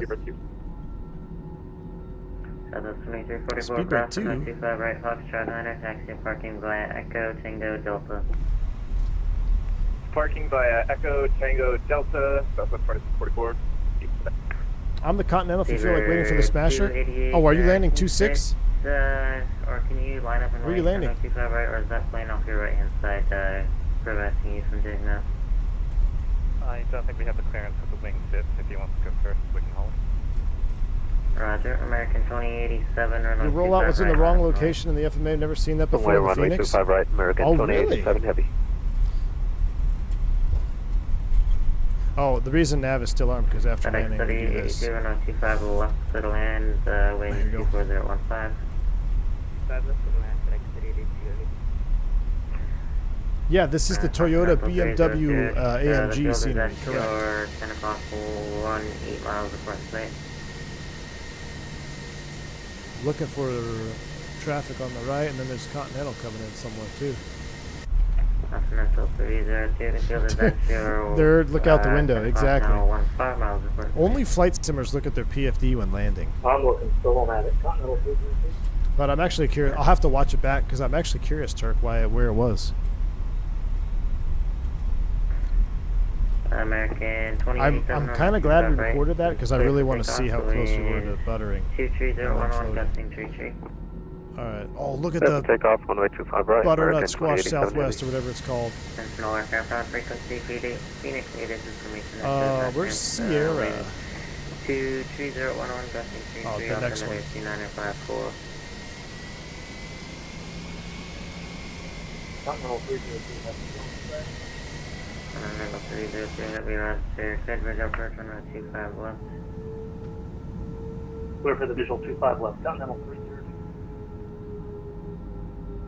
Yellow 24, welcome to Phoenix, taxi parking via hotel, have a good one.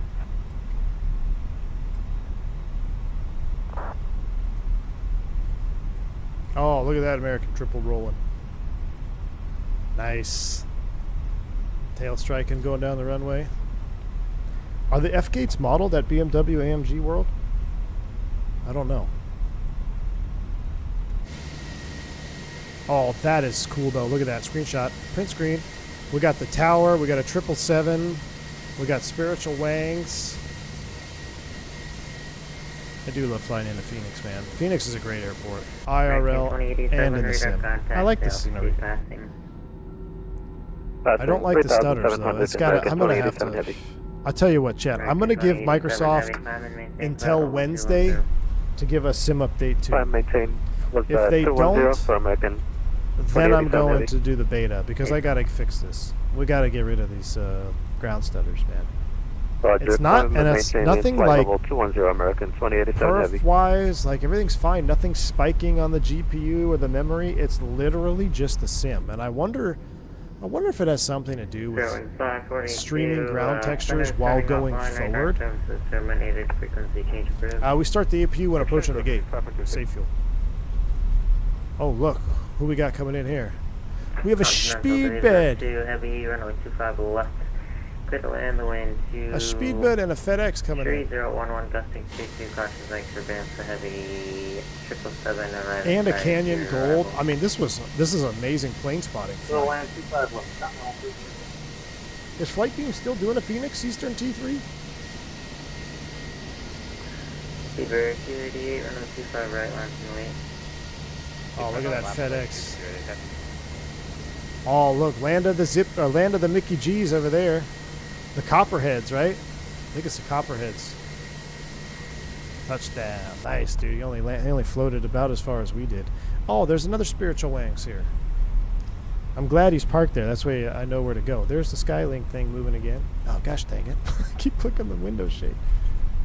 Desert Gold, thank you. Yeah, Desert Gold is number 1. Number 2 is Canyon Blue. Number 3 is what they have now. Seabird 288, heavy runway 25 right, clear for takeoff, so into 3011 gusting. All right, approaching the gate. We'll prime you. Departed heavy 777. 25 right, clear for takeoff. Caution, caution.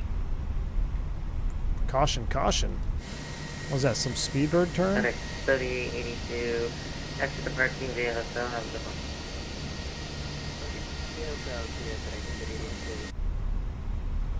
Let's see, we're gonna park, I was gonna park over there, but I don't think we can fit. Might touch tip, so let's come over here. Fox 2.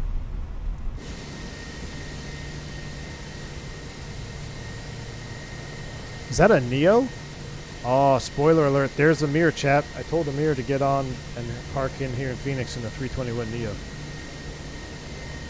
But that's Amir doing 321 Neo testing right there. Speedbird is still counting his crumpets before applying takeoff thrust. It's a pretty tight jetway here.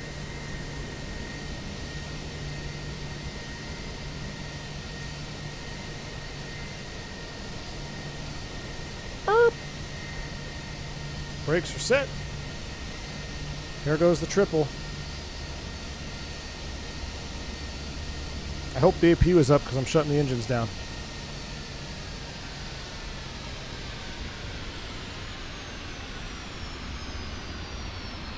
Is that a 200? Ooh. Oh, he's in the dirt.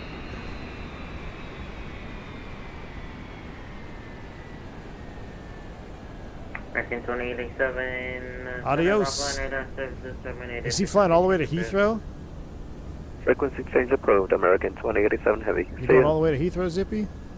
Look at that. It's a thing of beauty, chat. A thing of beauty. Good thing the AP was on. Go ahead and deboard the packs. Heavy Phoenix, correction radar contact, the altitude passing.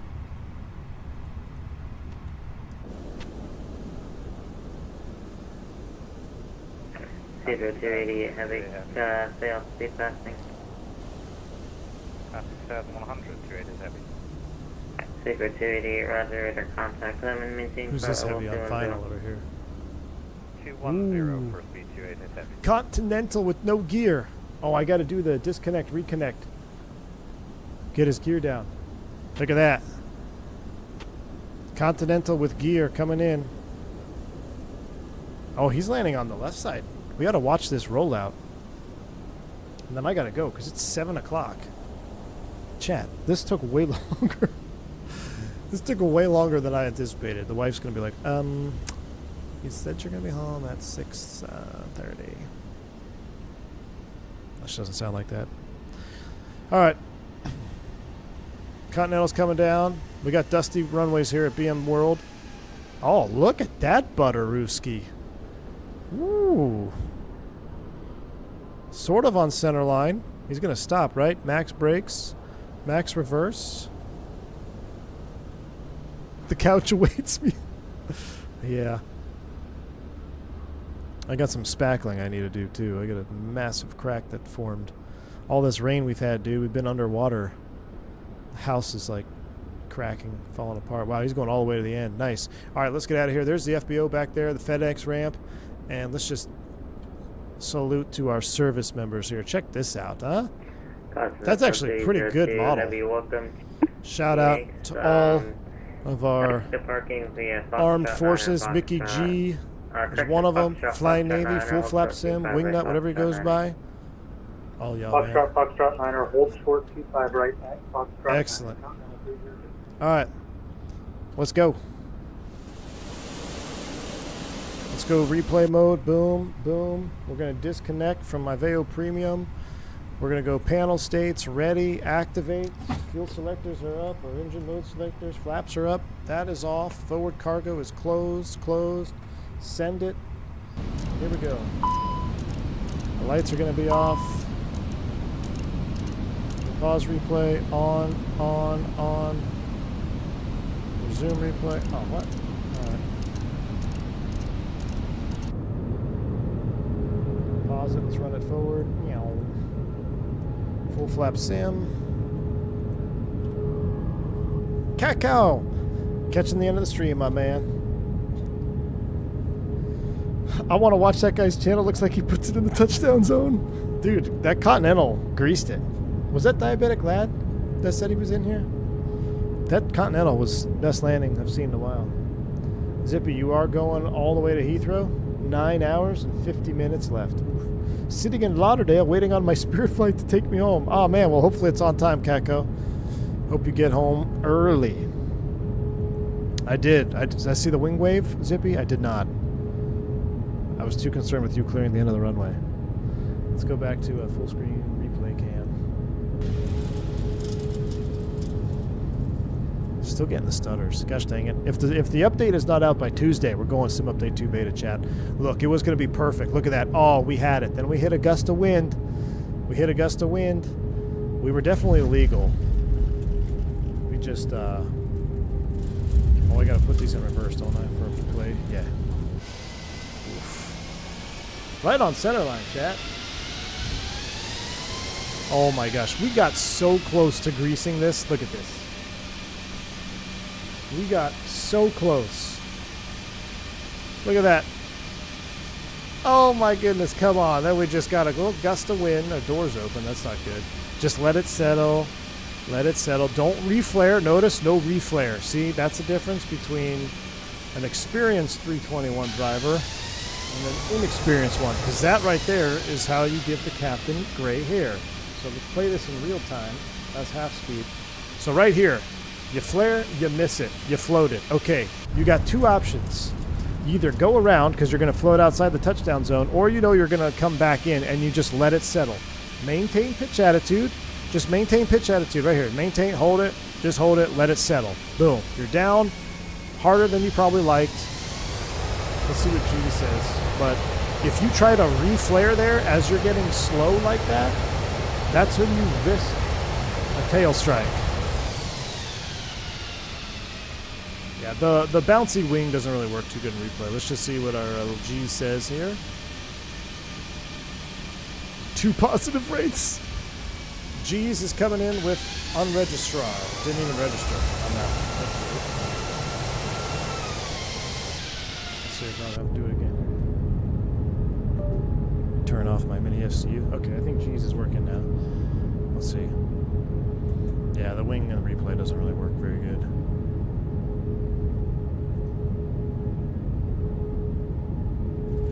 G said 223. So 223, 1.2 G, 124 knots. You see our PFD in the flare there? Don't sink. See what happened there. 100. Don't sink. Don't sink. 40. Kind of wanted to watch Don't our sink. PFD Retard. speed. 5. Oh, yeah. See, just hold it. Don't sink. Right at ref, because remember our ref was what, 130 something?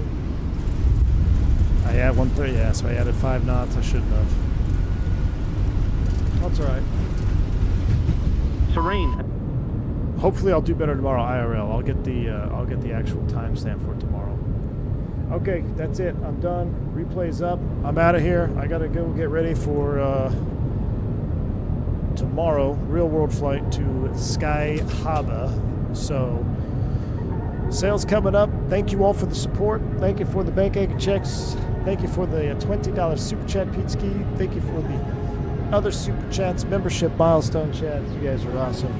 One last thing before you go, don't forget to hit that like button. I will not see you tomorrow, but I will probably see you on Tuesday and Wednesday because it's going to be raining, thunderstorming here in Texas.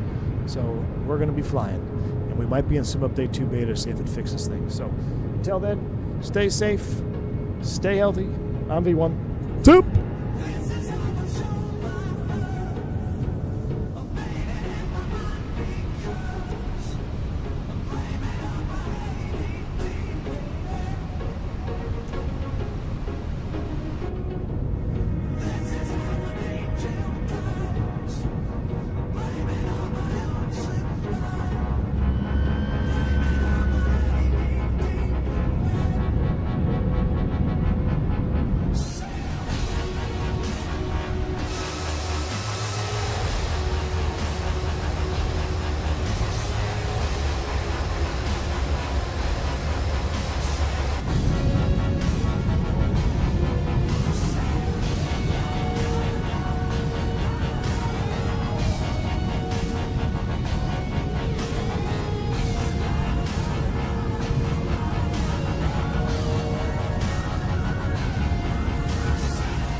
Haven't heard it in a long time.